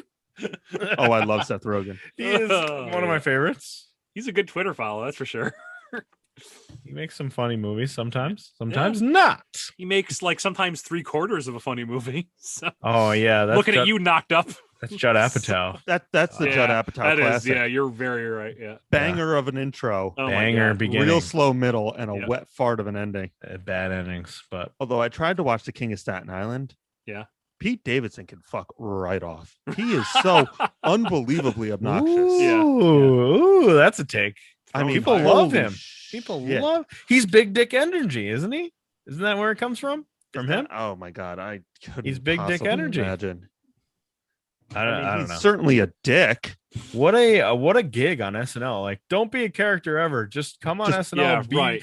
be on the Right. news and be yourself for 10 minutes. Like, Yeah. Yeah. what? And then get the fuck out. What the hell? How does he Well, have this job? Get if they Good for offer you. it, take it. Yeah, right. know. What else good are you for you. tuning into SNL for? Yeah. At this point, nothing. Name another cast member on SNL. Right Who now? isn't Keenan Thompson. Oh, he retired. Shit. Name another cast member of That SNL. lady who's funny, the blonde haired lady. What's her Oh name? yeah. Who was in Ghostbusters? Yeah, who was in that shitty Ghostbusters? Oh, she's She's gone too. funny. I think Is she? Is she gone? Mhm. My Oh, fuck. God. they lost a bunch of people this year. Because the show was Ugh. terrible. It It's is. been Yeah. terrible for 10 years. Real bad. So bad. It was really good before that, though. I feel like it was. I'm trying to really think if good. like there's a skit that I can even remember out of the last 10 years that really like jumped out at me as being like Pumpkins. David David Yeah, Pumpkins. Pumpkins. okay, yeah, right. I was yeah, going to that say was David funny. Pumpkins, the Yeah, only one. I that could was think good. of. That's it. yeah, That's that it. was funny. And that's just because Tom Hanks was a total fucking weirdo in it. Well, It's- 'cause he yeah, always Tom is. He's Hanks was so doing funny. it. Right, Yeah, right. right. Lauren, not Tom Hanks, she drives on a bus for 4 hours to meet with Corey because she's into him. Topanga shows up. She's pissed. Mhm. Feeney meets with Eric. He says, I need a proctor. And Eric says, ooh, a tushy doctor? Ew. This is like a kind of a baby joke a little bit. But he says, no, I need you to proctor a test for me for my Balky class, basically. Like it's Balky in this Yeah. class. Citizenship class. So Feeney's like, I guess I have nobody else and I have things to do. So you're gonna do this you're gonna proctor this exam for me. I love So- how like low opinion he has of any of his skills. It's basically Yeah. like just You hand out this show pencil. up, Yeah, You right. hand this shit out and you Yeah. shut the fuck up. Yep. You idiot. Which he doesn't do, of course. Eric teaches this class of foreigners and says, rip up the test. You're ruining people's lives, Eric. You're ruining people's lives. I mean, when like you put that. it like that, Yeah. Right? I just like that he had watched like Dead Poet Society once. Oh my God. and I'm was gonna like, do this. I got it. Corey tells his parents about the messy love triangle he's in. And the dad, who's really weird in every episode, he says, well, your mother let me test the waters at one point, and I did, and it was fine because I thought that your mother was the best choice, so I stuck with your mother. She's like, if you actually did that, Oh my you God. wouldn't be here right now. Like, whoa. can Your I ask mom you a was- question? The best choice available to me. So You guys are both parents, and Mark is a little closer to this stage than you are, Ryan. But I am Yeah. curious. What advice would you give your kid in this scenario? Because in my world, high school love is no love at all. Yeah. Like, just break up with her and go for someone else. But Yeah. I'm curious if that is actual advice you can give a kid or not. You I don't think you can. Yeah, you'd have to just say, like, the time apart is probably a good thing. See if you feel each other, like, see if you feel the same way like, a couple weeks from now or whatever, a month from now. And then take it from you. Basically buy time. All of my parenting advice is just buying time. You can't really give them a solution, punching it into the future, right? Because then they're gonna get resentful and do the opposite. Yeah. Right. Well, yeah, right. That's a good point. That's kind of how I feel. Like, but in my experience, if I were to give true advice, I would say go with the new. Don't stick with the old, especially some of the things that happen later. You see why? You just don't bother. Just move on. If someone drives on a bus for 4 hours to see you and they're Linda Cardellini, you go with that. You go with that option, right? Right. That's only because I'm in love with her. You go with that option. Lauren shows up at Chubby's, which is fun.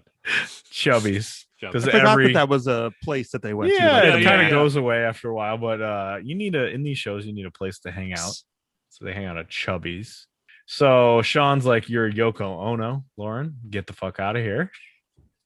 And Corey's like, well, Topanga told me to explore my feelings, so let's go out on a picnic date. So they do. They have their picnic. It rains on them, and they have a good time anyway. They have a little rain fight. They hang out in each other's rain jackets. She shoves his head on her boobs. Yep. Yeah, right? Yep. There you go. That's a solid high school move right there. That's a dirty move. Yeah. It is a dirty move. Hard to back away from that. He falls for it. Yep. He is 100% into it. He has a great time. They talk about living in the woods in a cabin.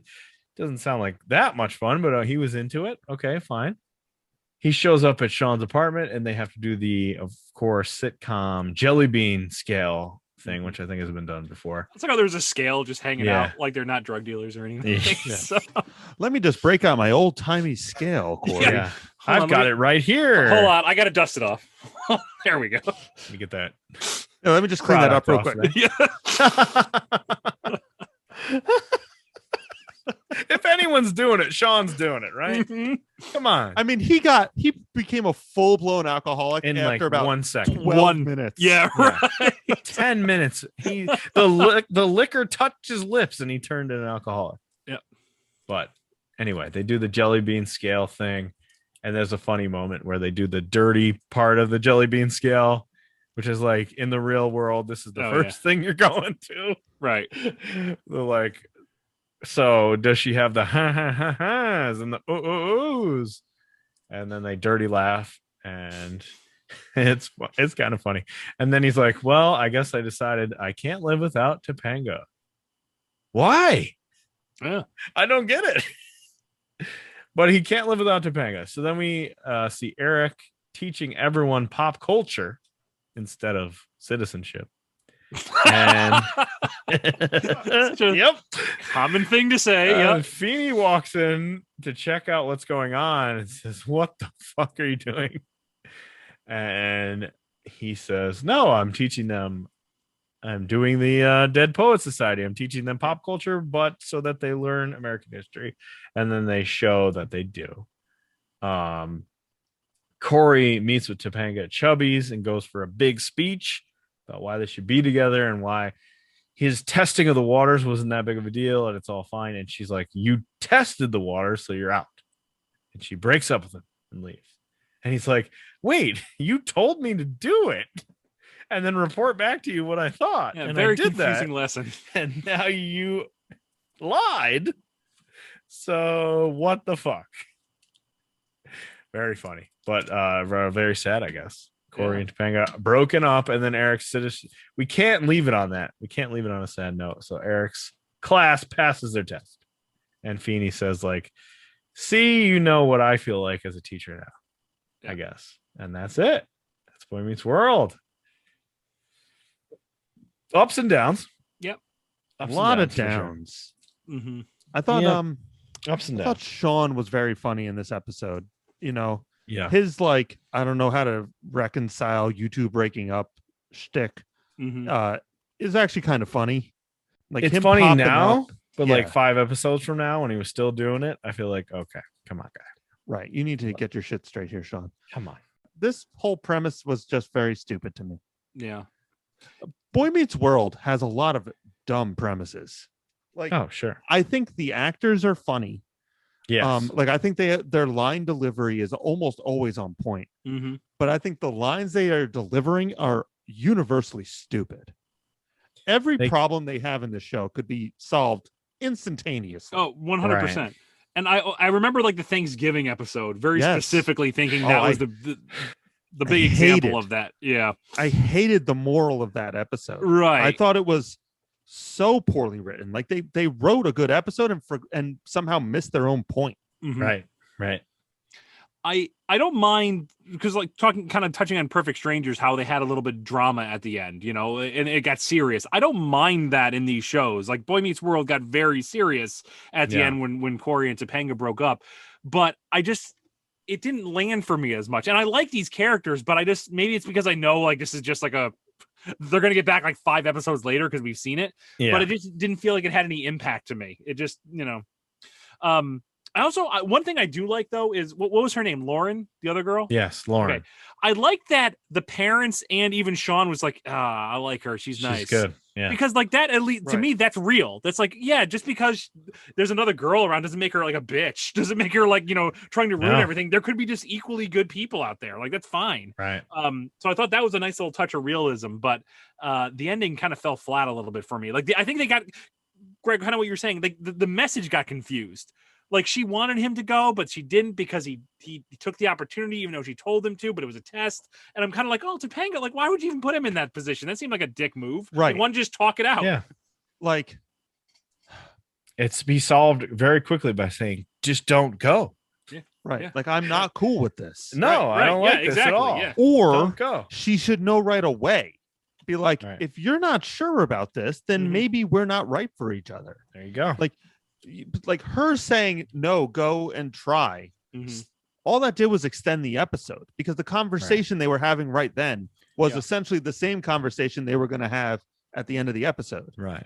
It's like a shock. They wanted that shock ending. Yeah. Like she said this, but she didn't mean it. But it's a weird relationship thing too, because I would feel like very betrayed at that. Like you played me. You just made me go through all this and maybe confused and put me through all that. Like it didn't fit her character very well. All I did was put my head in her coat. Yeah. And come on. We had a picnic in the rain. That's it. Yeah, it is weird. It's weird. I don't think we ever see Lauren again. That was it. She's out of there. I thought so because the next episode is that Halloween episode. Right. When I read the description, it was like, you know, Corey kissed another girl. I thought it was going to be Jennifer Love Hewitt. Gotcha. Oh, yeah, right. Or Pfefferman, right? Yeah, Pfefferman. Jennifer Love Pfefferman. Because that's like explains her showing up in that episode. No, we don't have any explanation for that. Because I'm pretty sure we saw the next like 2 episodes, and she's definitely not in either of those. No, so. Thanksgiving is somewhere in there too, right? Yeah. There's a lot going on in season 5 of Yes, because they're right. Oh my God, you're right. It was a Christmas one because weren't they broken up at Christmas? That was another shitty episode. Yes. We did Halloween, Thanksgiving, and Christmas all in a row. That's right. And now we're backtracking. Oh my God! All right, it's the main event. It's time for the main event.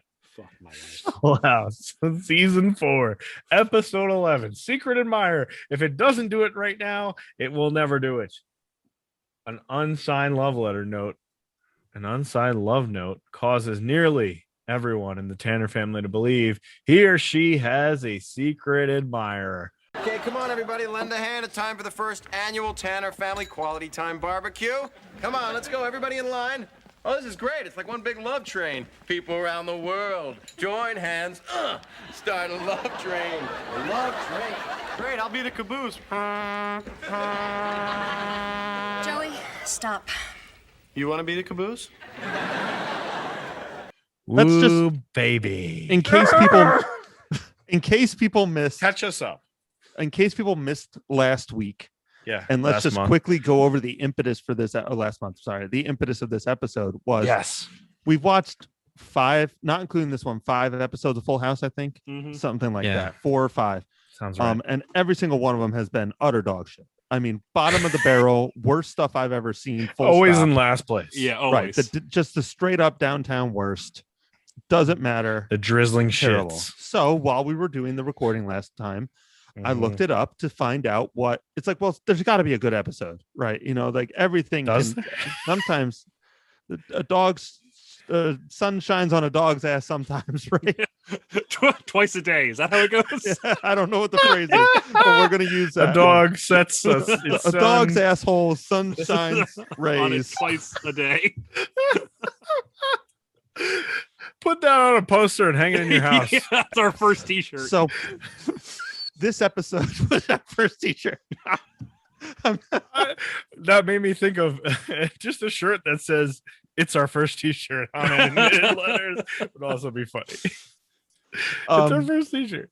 So this episode, A Secret Admirer, is widely considered the best episode of Full House. All the Full House pundits are out there being like, "Yes, this is the one." Like it's number 1 on all the lists.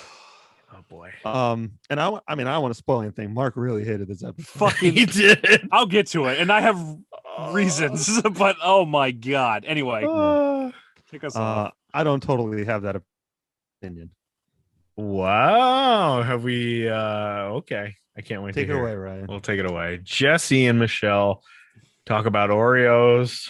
I think this is the peak version of Michelle. We've been trying to pinpoint that peak Michelle. What age? Where was she? Like sassy enough and cute enough at the same time. I think we're at that point here in this episode. Sydney, who's dating Danny, shows up with her son Rusty, who's kind of a funny character on this show. I'm going to give Rusty some credit. He's a dickhead. Rusty. He gets some. He infuses some different stuff in these episodes that he's in, right? He kind of changes things up a little bit, sort of. I'm giving him more credit than he's worth. Fuck that kid. Sydney brings an apple pie. She's like, here's an apple pie, but Rusty ate a slice already out of it in the back seat. DJ has the hots for the paper boy. Boy, is that a dated sentence. DJ has the hots for the paper boy. Yeah. Ricky has the greatest mullet in training ever. Rusty clowns on DJ for wanting to date somebody because he's like an 8-year-old boy. So why would you do that? Testing the waters here to like bring this kid in and the mom in full time? Did you get that? It seems that way. Yeah, I did get that feeling. The mom doesn't quite have it for me. No, she's just there. She's like the dry cleaner. Yeah, isn't that her job? Literally. Yeah, I don't know which one of Danny's girlfriends is the one that you connect to the most, but it's not her. I know. No, it's not. Vicky. I mean, probably he Vicky. winds up with right? Vicky, right? Right. Does he though? I think so. In the extra one, I don't think he is with her. Is he? Oh, I don't know. I thought they wound up together. To Boy, me, they wrote her out too. Vicky also died in a car accident right before Fuller House. Oh no! Another car accident. All right, I'll marry you, but you're driving. Every Danny girlfriend dies in a car accident. Oh my god! What a Full House reboot there. Oh man! I just have the worst luck. Like Uncle Jesse has to do Tanner? intervention No, I'm and like sorry. lead her away. Listen, you don't want this. Don't dare him. Why? He said 8 ex-wives and they've all died in car accidents. Danny, the serial killer. Yeah, right. Mr. Tanner, we have some questions. That's why he's so clean. He's like Dexter. Yeah, he's cleaning up those bodies. Yeah. He's like Dexter. He's got the plastic out.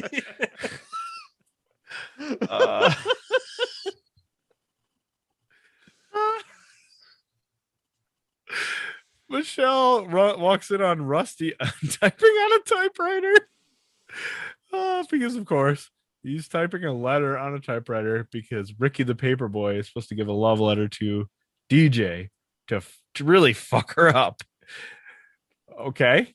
It seems like they're into each other. Yeah. From multiple interactions. Yeah. So I don't think it's that big of a problem. Michelle says, okay, I'll do this for you if you give me some money. She's all about the money. Yeah. And he's like, fine, here's a shiny Some penny. things She's never like, change. give me a See nickel. those Olsen twins? See who they're with. There you go. Give me that nickel and then I'll do it. So she gives the note mistakenly to Stephanie, right? And it says that she's like, Rusty gave me this to give to you. She completely fucks it all up.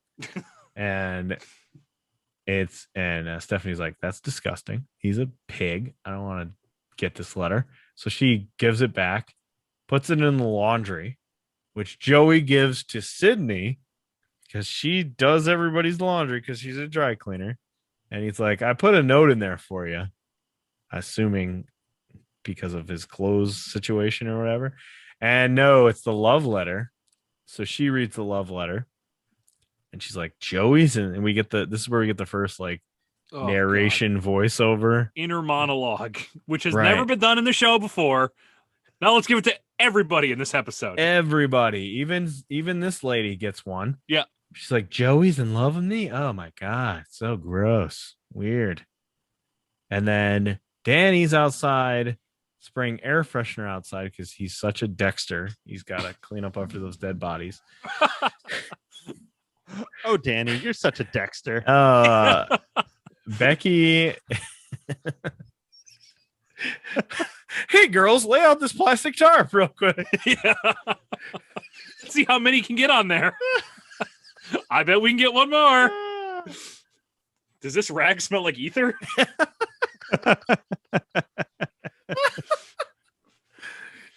It's also funny because I feel like Bob Saget, if this was like a skit, he would do it. He would 100% be on board. He would do it, right? Yeah. Becky finds the note now, and she's like, oh no, Danny's in love with me. And then Jesse comes in, and she hides it. And Jesse is wearing a full Canadian tuxedo. Yep. But he has no mullet. No mullet. Becky leaves the note in a library book. And Danny, I don't know why I laughed at this. It's not funny, but Danny says, I'm sending you to Pickletown. And I don't know why I laughed at that. I'm sending you to Pickletown, Jesse, to pick up pickles for my gherkin-themed barbecue. Becky's afraid Danny's going to send away Jesse, which he does. Then Kimmy Gibbler finds this library book and thinks that Jesse's hot for Kimmy Gibbler. And she's going, she says, I got to glam up for my man. Kimmy Gibbler is good. Got to give her credit. That's okay. I'm trying. I'm grasping at straws here. I'm grasping. Jesse gets pissed. He tries to confront the guys and says, which one of my best friends is going to try to escort Becky down to Pickletown, which I thought was a fun sentence. Somebody wants to escort Becky to Pickle. Of course, it's Becky. They all want to get with Becky. Come on. Let's be real. Yeah. Let's not be. Everyone pile in the car. Get Becky to Pickletown. Come on. It's right next to UCLA. Kimmy Gibbler makes her move on Jesse with makeup and like winking, and Jesse's like, what's wrong with your face? What is wrong with your face? Michelle, she says she wishes she could read to figure out what's going on with this letter. Steph says Rusty's a cootie burger. She would never date him when she's talking to DJ. And then DJ's like, look, I'll talk to Rusty and try to like reason with this guy. So she tells him some stuff. And then Rusty thinks DJ's hot for me. So if you're keeping score, we've got Joey, what's her name? Sydney thinks Joey's hot for her. Becky thinks Danny's hot for her. Gibbler thinks Jesse's hot for her. And now Rusty and Stephanie, and now Rusty and DJ. And he's like, she likes me. This babe has the hots for the Rust man. Now it's time for the quality time family barbecue. And Becky finally says to Joey, who also she thinks is in love with him, that, you know, like when two friends hang out or something, she gives like a friend zone speech, and he turns that into thinking that Becky's in love with him. And then Becky and Danny try to talk it out. They're confused. Sydney and Joey try to talk it out. They're confused. We go around and around the table at this family barbecue, and everybody's blaming everybody.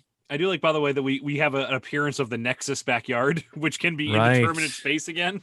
So it's that's big nice. now. Yeah, it's big now. Yeah. It makes no sense because it's a San Francisco backyard. Yeah, right. It should be tiny. Mm-hmm. And there's no entry point from what you see in the intro video, but somehow they drive a car through the back door. Right. At one point. What was this Christmas episode? A dump there was truck, snow everywhere. put snow back there. Yeah, right. A dump truck got back there. Yeah, so it's like a weird Inception backyard. So yeah, they go around and round and round, and then Michelle says, "Here's the letter that Rusty wrote," and then everybody gets pissed. They chase Rusty around because they figured out he's the culprit. Everyone hates him, and then Ricky shows up and is like, "Oh, that's weird. Everybody hates him." And then DJ's like, "Well, they're not eating food, so eat some food." The end. Whoa. I don't think it did it. I don't think it did it. This fucking Mark, episode. you go first. All right. Go first. So I'm wondering how you're going to defend even a small amount of this, Greg, because one of the things that we talked about in the last episode, we talked about in the last clip that we did, the Boy Meets World, is how everything can be solved as these people weren't idiots. I thought everybody in this show reading a letter, having that inner monologue thing, which completely, like, that never comes back, that never is there. It's not like a thing that the characters do. It just completely ruined it. Not ruined the show. The show was already ruined, but like it doesn't match up with what that show is. I don't agree with you. I think that the inner monologue thing is there a lot. The inner monologue? I do. I feel like Michelle definitely has it, right? She does inner monologue sometimes. I mean, I don't know. I don't remember enough to debate you on it, but in my recollection, I think like I just like distinctly remember like Kimmy Gibbler like thinking things internally as well as DJ at some point. And Steve, I feel like even Steve does that. See, I mean, maybe you're right. And then we'll have to watch more episodes to find that out. But to me, it took me out of a show that I really wasn't interested to begin with. But it made it seem so fake and so artificial, which once again, the show is. The premise itself with the whole like people like get the letter passing along, I don't think that's a bad premise. I don't think that's like a bad idea. But everybody is just dumb as shit. Like nobody just stops and think, well, this probably isn't for me. Like, you know, there's so many points where you could just believe they're like, oh, that's weird. A letter, huh? Okay, whatever. Like they all assume it's about them. And it just was infuriating. We talk about how on like Step by Step, everybody's likable. I don't like anybody on Full House. Like, they all annoy me. They all are stupid. And it just, the characters are dumb. They don't learn anything. And it just bothers me. And as this kept going on, like halfway through it, I'm like, I'm going to turn this off because I already know how it's going to end. I know exactly how this is going to end. Like I pretty much called it. They were all going to get together. There's going to be a big fight. And then they were going to figure out the kid wrote it, which is exactly what happened. I hate this episode. I hate it. I hate it more than some of the other episodes we watch. Wow. That seems impossible to me. So I'll tell you a couple things I liked about this episode compared to the other episoers. Wow. Because you hate for background, you hate Full House more than us. Oh, I think sure. we don't like it. Neither Mark I nor myself like it. But you hate this show. You hate it. So this is fascinating. So this episode had forward locomotion. Okay. Like not just babies in boxes is what you're saying. No, exactly what I'm talking about. Like they didn't just stop the show for like 4 minutes to just watch these babies with terrible fucking haircuts sit in a box or do a sing-along. Yeah. Like is the premise stupid? Yes. But I think the execution is comparably stupid. I think this is intended to be dumb. And there, like I said, there was just forward motion. There was action throughout. The episode just continued forward. It never stopped. There wasn't a B plot about Vicky being 4 months older than Danny. There wasn't the babies in the box. There wasn't some bullshit about Snow. It was like there's a love letter. It's getting passed from person to person. Each person thinks it's about them. Something is actually happening in this episode. I love how low the bar is that we say, oh my God, the story is progressing in this episode. What a good one. The way I see this is this would be the worst episode on a good show. Okay, that's a fair assessment, actually. Like this would be that episode that you skip. You're like, you know what? I've seen this one. Right. Yeah. Poop. It's like a Luxon and Troy in Next Generation. You Yeah. skip all those. Skip every single one of those. What's Worf's son? I skip a lot of. Oh, Alexander, you skip you, him. Alexander. Oh, Fuck God. Outta Get out of here, you idiot. This was still shit. Yeah. However, I would say that this was the best Full House episode we've seen for our podcast. Ooh, that's and a if good people question. want to say this is the best Full House episode, I'm inclined to believe them because at least there was a plot and a couple jokes that I laughed at. It is still shit. Yeah. But it is the best of the shit. Is this the best Full House episode we've watched? Oh, guaranteed. For sure. What's Like- better? I don't know. Listen, the fact that I almost turned this off halfway through and just said, like, you know what, I'll just fake my way through this and just gonna pretend sit like I've this seen one the rest. Think about the Beach Boys episode and how fucking weird that is. It's How weird like shit. how it's like 12 minutes of plot, 5 minutes of the Beach Boys staring at little girls, and then a concert. Like a concert that's know. supposed to I be mean- in San Francisco, but it's in Yeah, Los but Angeles. right, but it's at the Rose Bowl Stadium or whatever, Yeah, the Rose Bowl, Coliseum, which is very Like, confusing. that episode just doesn't function as an episode of TV. Yeah. But that's what Full House is. Ooh, look at this thing. That's Shiny what things. Ooh, look I at love this thing. I love your assessment, Greg, that it's built for babies. Like I really do think the more we watch these, the more I kind of agree with you that it's like shiny, dangly things in front of Like you. I think an 8-year-old would find this episode hysterical. Just a miserable experience. Also, once again, they talk about how hot DJ is. Yeah. Are we looking at two different people? Yeah, they're really pushing that. They're Is really this pushing Lisa that. from The Room? Like, are we constantly talking about how hot she is? And if you take an objective step back, you're like, really? The linebacker? The linebacker. I mean, DJ's not ugly, but she's not. She's No. also like 12. Yeah. Right? Or 13? Like, calm down. Pump the brakes here. Oh my God. No, I mean, again, terrible. It's just terrible. Yeah. However, at least I could see this as a television show. This is the plot to a bad sitcom. So you weren't distracted by all the narration? No, I mean, I thought the inner monologue was one of the funnier parts of this show. This Oh, episode. okay. Really? Yeah. Even It's, Sydney. Like, we didn't really need a Sydney Yeah. in her monologue, did we? No, I didn't have. Although I thought Sydney was kind of cute. That was Danny's Oh yeah, girlfriend, right? Yeah, Yeah, right. Yeah. Why does he care about Becky? He's got Sydney. He's good. Yeah. Also, I thought it was very, very funny that the Jesse through line was that he was going to kill one of his best friends. Yeah. Right. Uncle Jesse is easily the best part of these episodes. Oh, God. Oh yeah. my God. Honestly, Like- that prom episode, which I also hated, Yes. he does have that one great line where he has Yeah. no idea what's going on and is just trying to get Yes. clarification on who people are. Wait, what? That was funny. Every single episode, Jesse has at least one line where I'm like, all right, I get it. But it's funny to see what everyone else saw, if that makes Yeah, any sense. right. Like, Yeah. like John Stamos was essentially the breakout star Mhm. of Full House.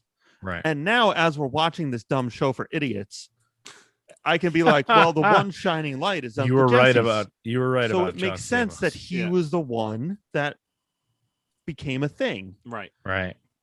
We ain't talking about Dave Coulier anymore. Not in like sincerity. No. right. Stamos is still working, right? He Yeah, has a he new has show for on sure. Disney Yeah, Plus. He's got got that the Greek Disney yogurt show. commercial. He's got that good yeah, the one about knitting a scarf or I whatever. actually heard that's one of Disney. I mean, obviously their main shows are like the Star Wars and Marvel ones, but Right. people It's the, do like, watch kid that, whatever basketball that show. yeah, whatever that one is. It's popular in the age group. Yeah. So Yeah. good for him. Still working. Yeah. Still Right. out there doing his thing. And still looks like he didn't age a Yeah. second. From, Nope. It's so weird. Good for him. Sweet. There's certain people like that, man. Yeah. All right. It's now time to rank them. Full House last. Your top 5 love episodes of TGIF. Number 5, Full House for you, Mark. Full House for me. Craig, what's your number 5? The people are waiting. This is a tough one. It is tough. This is probably the toughest rankings we've had, I think. Yeah. The other ones were pretty set up. Like, okay, this is this. I know and I'm this taking is too this. long for this dumb list we do. You really got to put some thought into it. Yeah. Right. Well, I'm weighing my options. See, I genuinely hated that episode of Boy Meets World. Mm-hmm. Okay. However, I thought Sean was pretty funny in it. Yeah. I thought the Mr. Feeney, the very small Mr. Feeney subplot, I thought that was funny. Yep. I liked the exchange between the parents in that episode. Yeah. That one had like some real shining lights, but I just despise the entire premise of the setup that Topanga was doing.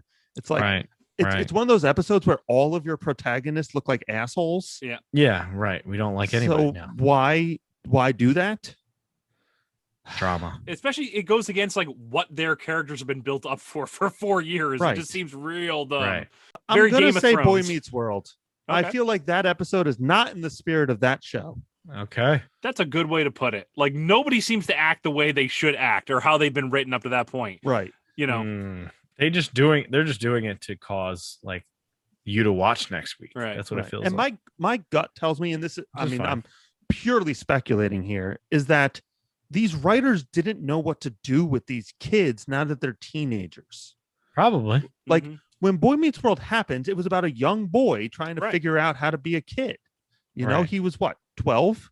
Yeah. 11, something like that. Right. Now they're like 14, 15, 16. They probably have similar writers, similar showrunners. And Sure. like you were writing a kids show.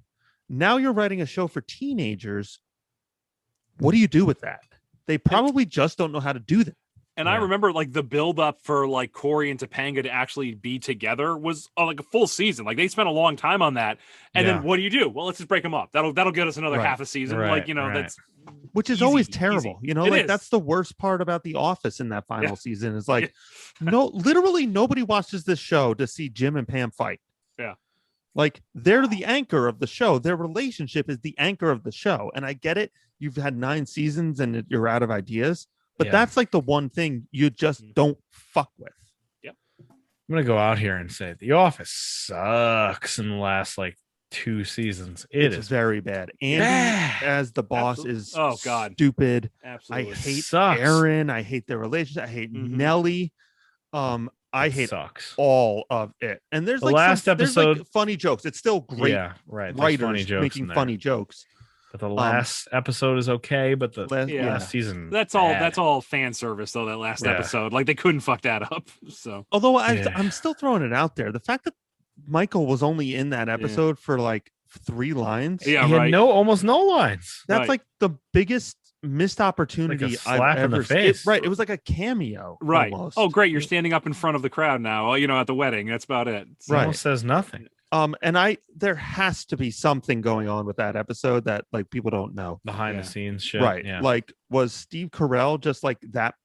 Like, did he have that big a head at that point? He's like, I'm in The Big Short, you motherfuckers. I don't need this shit. Was he even in the I'm Big in- Short yet? I'm in Foxcatcher. Look at my prosthetic nose. Oh my god. All right, where do we leave off? That was 5. Boy Meets World 4. 5 was Boy Meets World for me, which makes 4. Full House is number 4. And that's the same with me. I have Boy Meets World at 4. So I put Step by Step here, and I put it Okay. because of the Cody thing. Interesting. I didn't like the Cody like, oh, I'm gonna help my friend that I've been in love with for 4 years by writing her love letters. I didn't like that whole storyline at all. Like, oh, this makes me feel uncomfortable. So I put it 4. Okay. Number 3. I got Hanging with Mr. Cooper. It's not that it was bad. It's not. It's just like I think I need a little bit more under my belt before I can kind of appreciate the characters a little Yeah. bit. Like I said, I like that Oprah joke that got me. I like that they kept bringing it back. I liked his interaction with the students. I thought that was fun. The students were all well acted. I don't think we really touched on that, but like the girl was very funny, and they're all like, Yep. you know, you could tell like they're going to be major parts of the show. So I like that. I wish I knew a little bit more about the backstory, but I could remember any of it. But it's fine. Like kind of right in the muddled middle right now. I want to see more. Okay. My number 3 is Step by Step.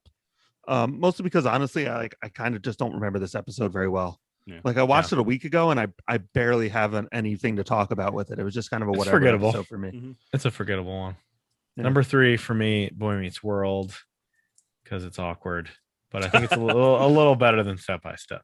Yeah. A little bit better. We've talked about its demerits already. So number 2, Hanging with Mr. Cooper. Sorry, Mark. Go ahead. I thought we were mixing up a smidge. No, you good. Mix it up. Mix it. Yeah, Hanging with Mr. Cooper.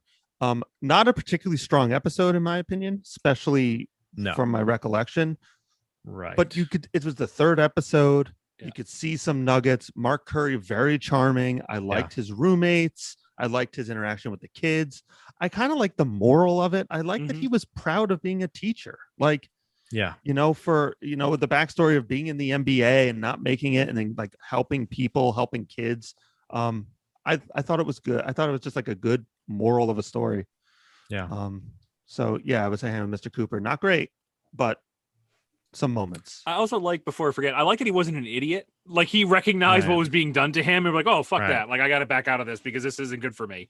Like a lot of people, like I feel like we brought it up with like Billy. I feel like Billy wouldn't get that. He'd be like, oh, this girl wants to fuck me. Do you know I'm Scottish? How about a cigar? Like, like Mark was smart enough to be like, you know what? This isn't my life. This isn't who I want to be. Back away from it. So we've talked about how stupid the boyfriends are. Yeah. In these shows, or the men. A lot of dumb men in these shows. So I had Cooper second as well. I had Step by Step. Oh, sorry. Go ahead. Just all the things Greg said. So Step by Step. Number 2.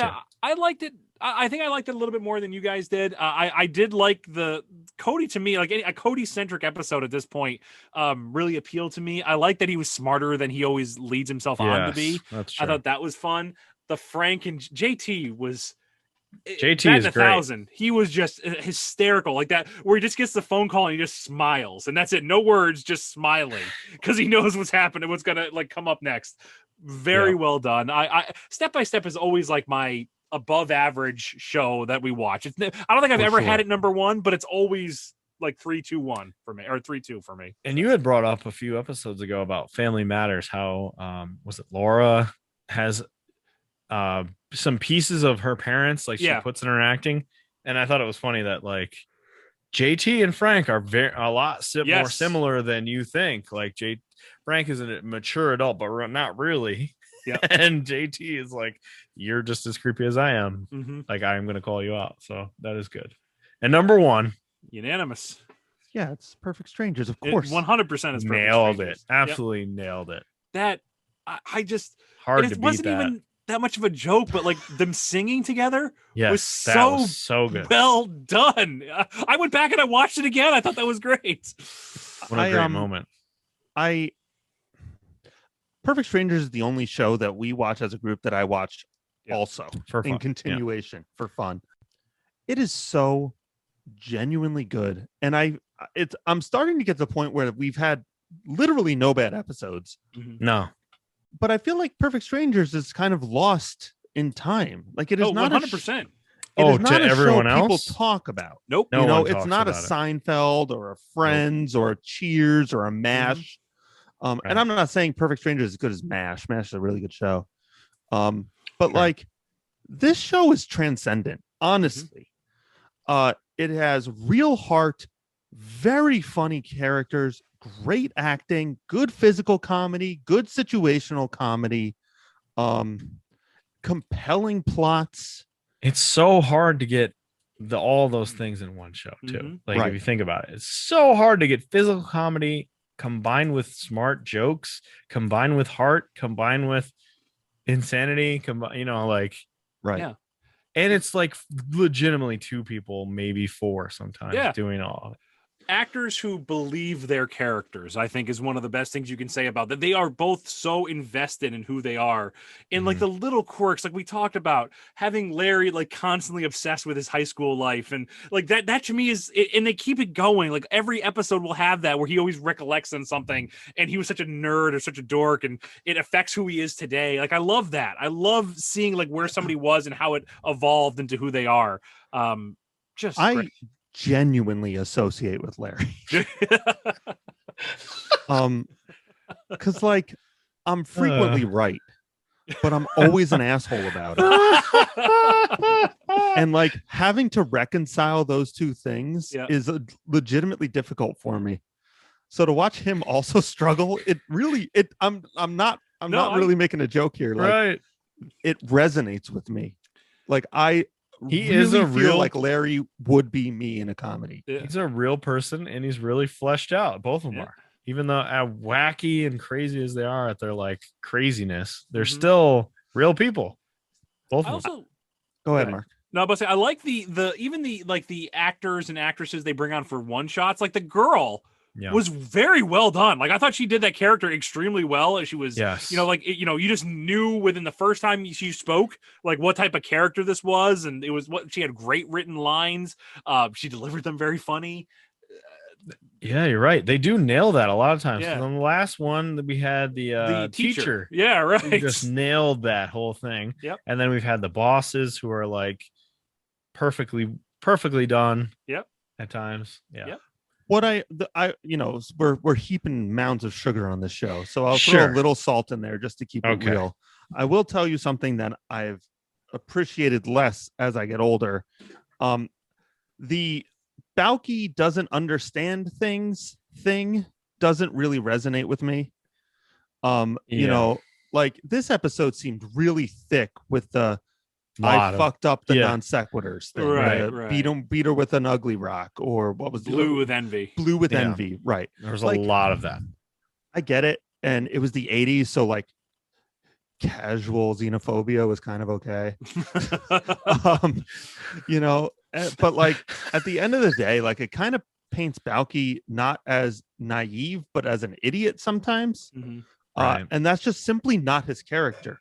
The good episodes are when Larry is misunderstanding a situation, even though Larry is supposed to be the straight man. Right. That's when it's at its best. Right. So when Balky is like confused or messing up or something like that, I find like that is not the best characterization of Balky himself. Right. So very minor criticism, but like that kind of humor that like he's a foreigner who doesn't understand, that just doesn't resonate with me. Yeah.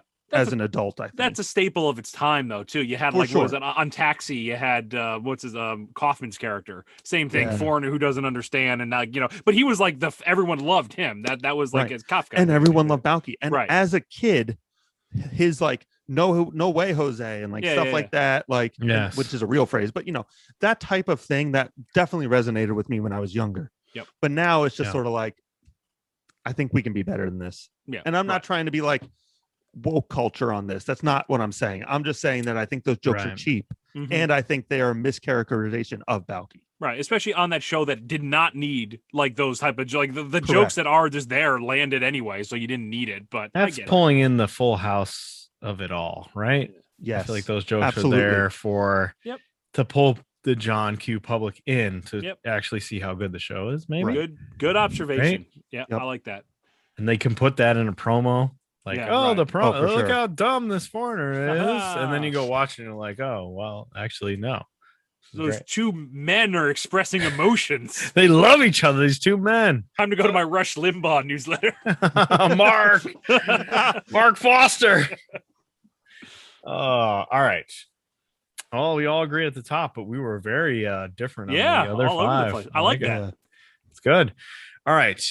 First order of business before we wrap this sucker up and put a bow on it is what's going to be next. Anybody have any ideas? I wrote down business because I feel like that's a wide and we can get that great business Perfect Strangers episode in, right? The banking system, whatever that one was. Balky misunderstands how the American banking system works. Yeah, I feel like that description of an episode of all time. I feel like that is in there for the business sort of thing. But if you have any other ideas, a business is Mr. Richfield. There you go. You can bring back. I'm sure there's got to be a dinosaurs episode there. I have a couple spitball ideas. Throw them out there. 1, 5 best episodes of Perfect Strangers. It's time. It's time. It's time. It's Vader time. Yeah. All the Vader episodes of Boy Meets World. Go. Damn. We've already seen like 2 out of the 3. No, right. Yeah, right. We could do the theme song episode like we talked about. I think there's a lot of info, and it's on my mind. Like I've been thinking about a lot this week. There's a lot to do there. I'm still itching for Disney episodes. I was thinking that too, actually. Yeah. The next, it was because Full House, the episode of Full House we watched. The next one was the 2-parter where they go to Disney. Right. Oh, so there's all the Disney episodes are like 2-parters though. So this would be like a mega episode, right? Well, maybe I only truly remember the Family Matters and the Full House episodes. Yeah, there's definitely a step-by-step one. Okay, so maybe we just do the 3 of them or something. Mm-hmm. Okay. And then my last idea, and this is a little bit out there, a buddy of mine, Asa, he responded to a tweet we made recently. Yes. About, I forget what the tweet actually was. Your favorite, I think it was your favorite characters that are not the top. Like not the Michelle. Michelle. And he had listed a few shows that weren't actually TGIF shows. Right, the adjacents. Yes. So I thought maybe it might be fun to actually do a TGIF adjacent episode, like Fresh Prince, Saved by the Bell. Yeah, I don't know about Blossom. I've never watched that. No, the Blossom was definitely part of that group. Yeah. So like there's a lot of shows that I think sometimes falsely get lumped in with TGIF. That might be fun. And I think he had said like I forget what's on TGIF. Right. So I'm just putting my favorites out there, which was fine. So that's another little idea. It is. What do we have a consensus? My real vote is either Perfect Strangers or Disney episodes. Those are the 2 that I'm most excited about. You know what? It is summer. It's summer vacation season. Yeah, I like the Disney one.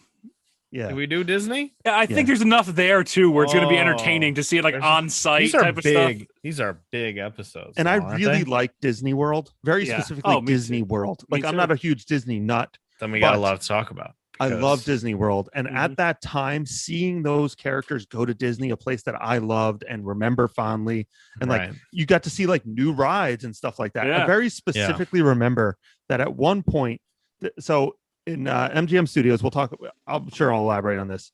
Yes, we will dig deep. At MGM Studios, there's a little lake there, and there's like an ice cream or a drink stand that's in an old, like a plaster dinosaur. Yep. And I remember in the episode of Family Matters, smoke comes out of its nostrils. But I've been to Disney 1,000 times. That doesn't fucking happen. That is not a thing that dinosaur does. What? I just imagine like 10-year-old Greg standing outside of the dinosaur for 8 hours. Right. So where is it, motherfucker? It's funny because they like it's all an advertisement. They're just trying to advertise Disney, but they also fucking lie to you. ABC shows. They're like, look at all this cool shit you can do at Disney, and then you get there and you're like, where's my nostril smoke? What the hell? Well, I also think too, like when did Disney buy ABC? Obviously at this point they did, but I mean, like how was it? I think it was like right around there. Right. Because that would make sense why they would do this at that point. I always remember the joke from Full House, actually, of where they mistakenly think it's Steve dressed as Aladdin, because Aladdin is the first movie, like it came out in the theaters, right? Yes, but he actually was Aladdin, which I thought was like a kind of a clever joke. So yeah, all right, I am way on board with these Disney episodes. Disney episodes, the summer vacation season. I think it's good. All right, it's time to get this thing over with. So let's get these plugs going. I don't know who wants to go first from you guys, but give me some plugs. I'll go.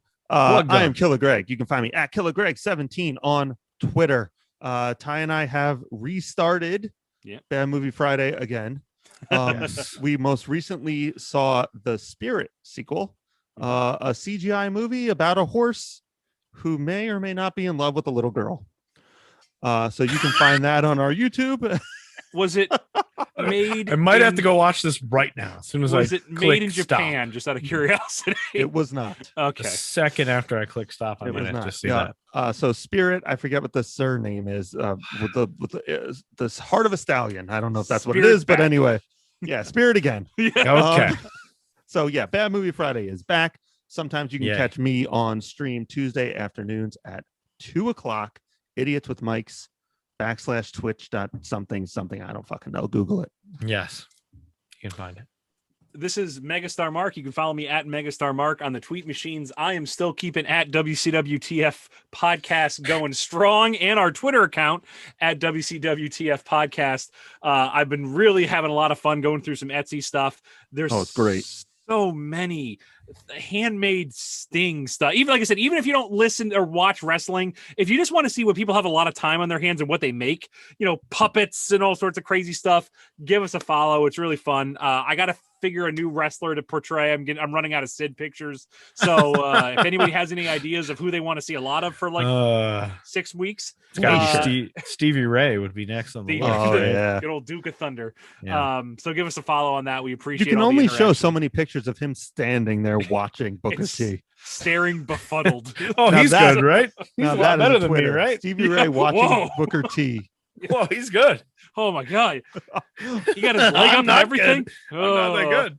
He's They good. just exchanged forearms He for hit him next with the 4 months. what is that thing he used? The slapjack or whatever? Yeah, the hit him with- slapjack. The slapjack. Yeah, a slapjack. Anyway, those are very fun. You can follow me at Nation Pod on the Twitter, and we have reformatted the show a little bit, and we're interesting. now Yep. starting Thursdays live on YouTube after 8:30 when adults put children to bed. Having a few scotches and I'm booking the territory, baby, on Journey of Wrestling. Nice. Very fun game. If you like wrestling, go play Journey of Wrestling. It's free. You can book the territory. So I'm booking the territory. 1996, beginning of the Attitude Era. So every That's Thursday, awesome. that's That's gonna awesome. be a new thing. Immediately signed Stevie Ray. I think he's in my Right to the top. I think he's in there somewhere, Yeah. right? Excellent. Yeah. You can follow this show at Pod TGIF on Twitter, and we have a YouTube, which we're gonna hopefully soon. I will make a new clip. I think the people like the clips better than the I know full I do. episodes. Yeah. That So is we'll nice. make a new clip on there. I just got a new computer, so I can make those clips Nice. a little better. And yeah, check that out. And next time, Disney episodes. It's gonna be a good one. Peace out, everybody. Have a great summer. Bye. Bye.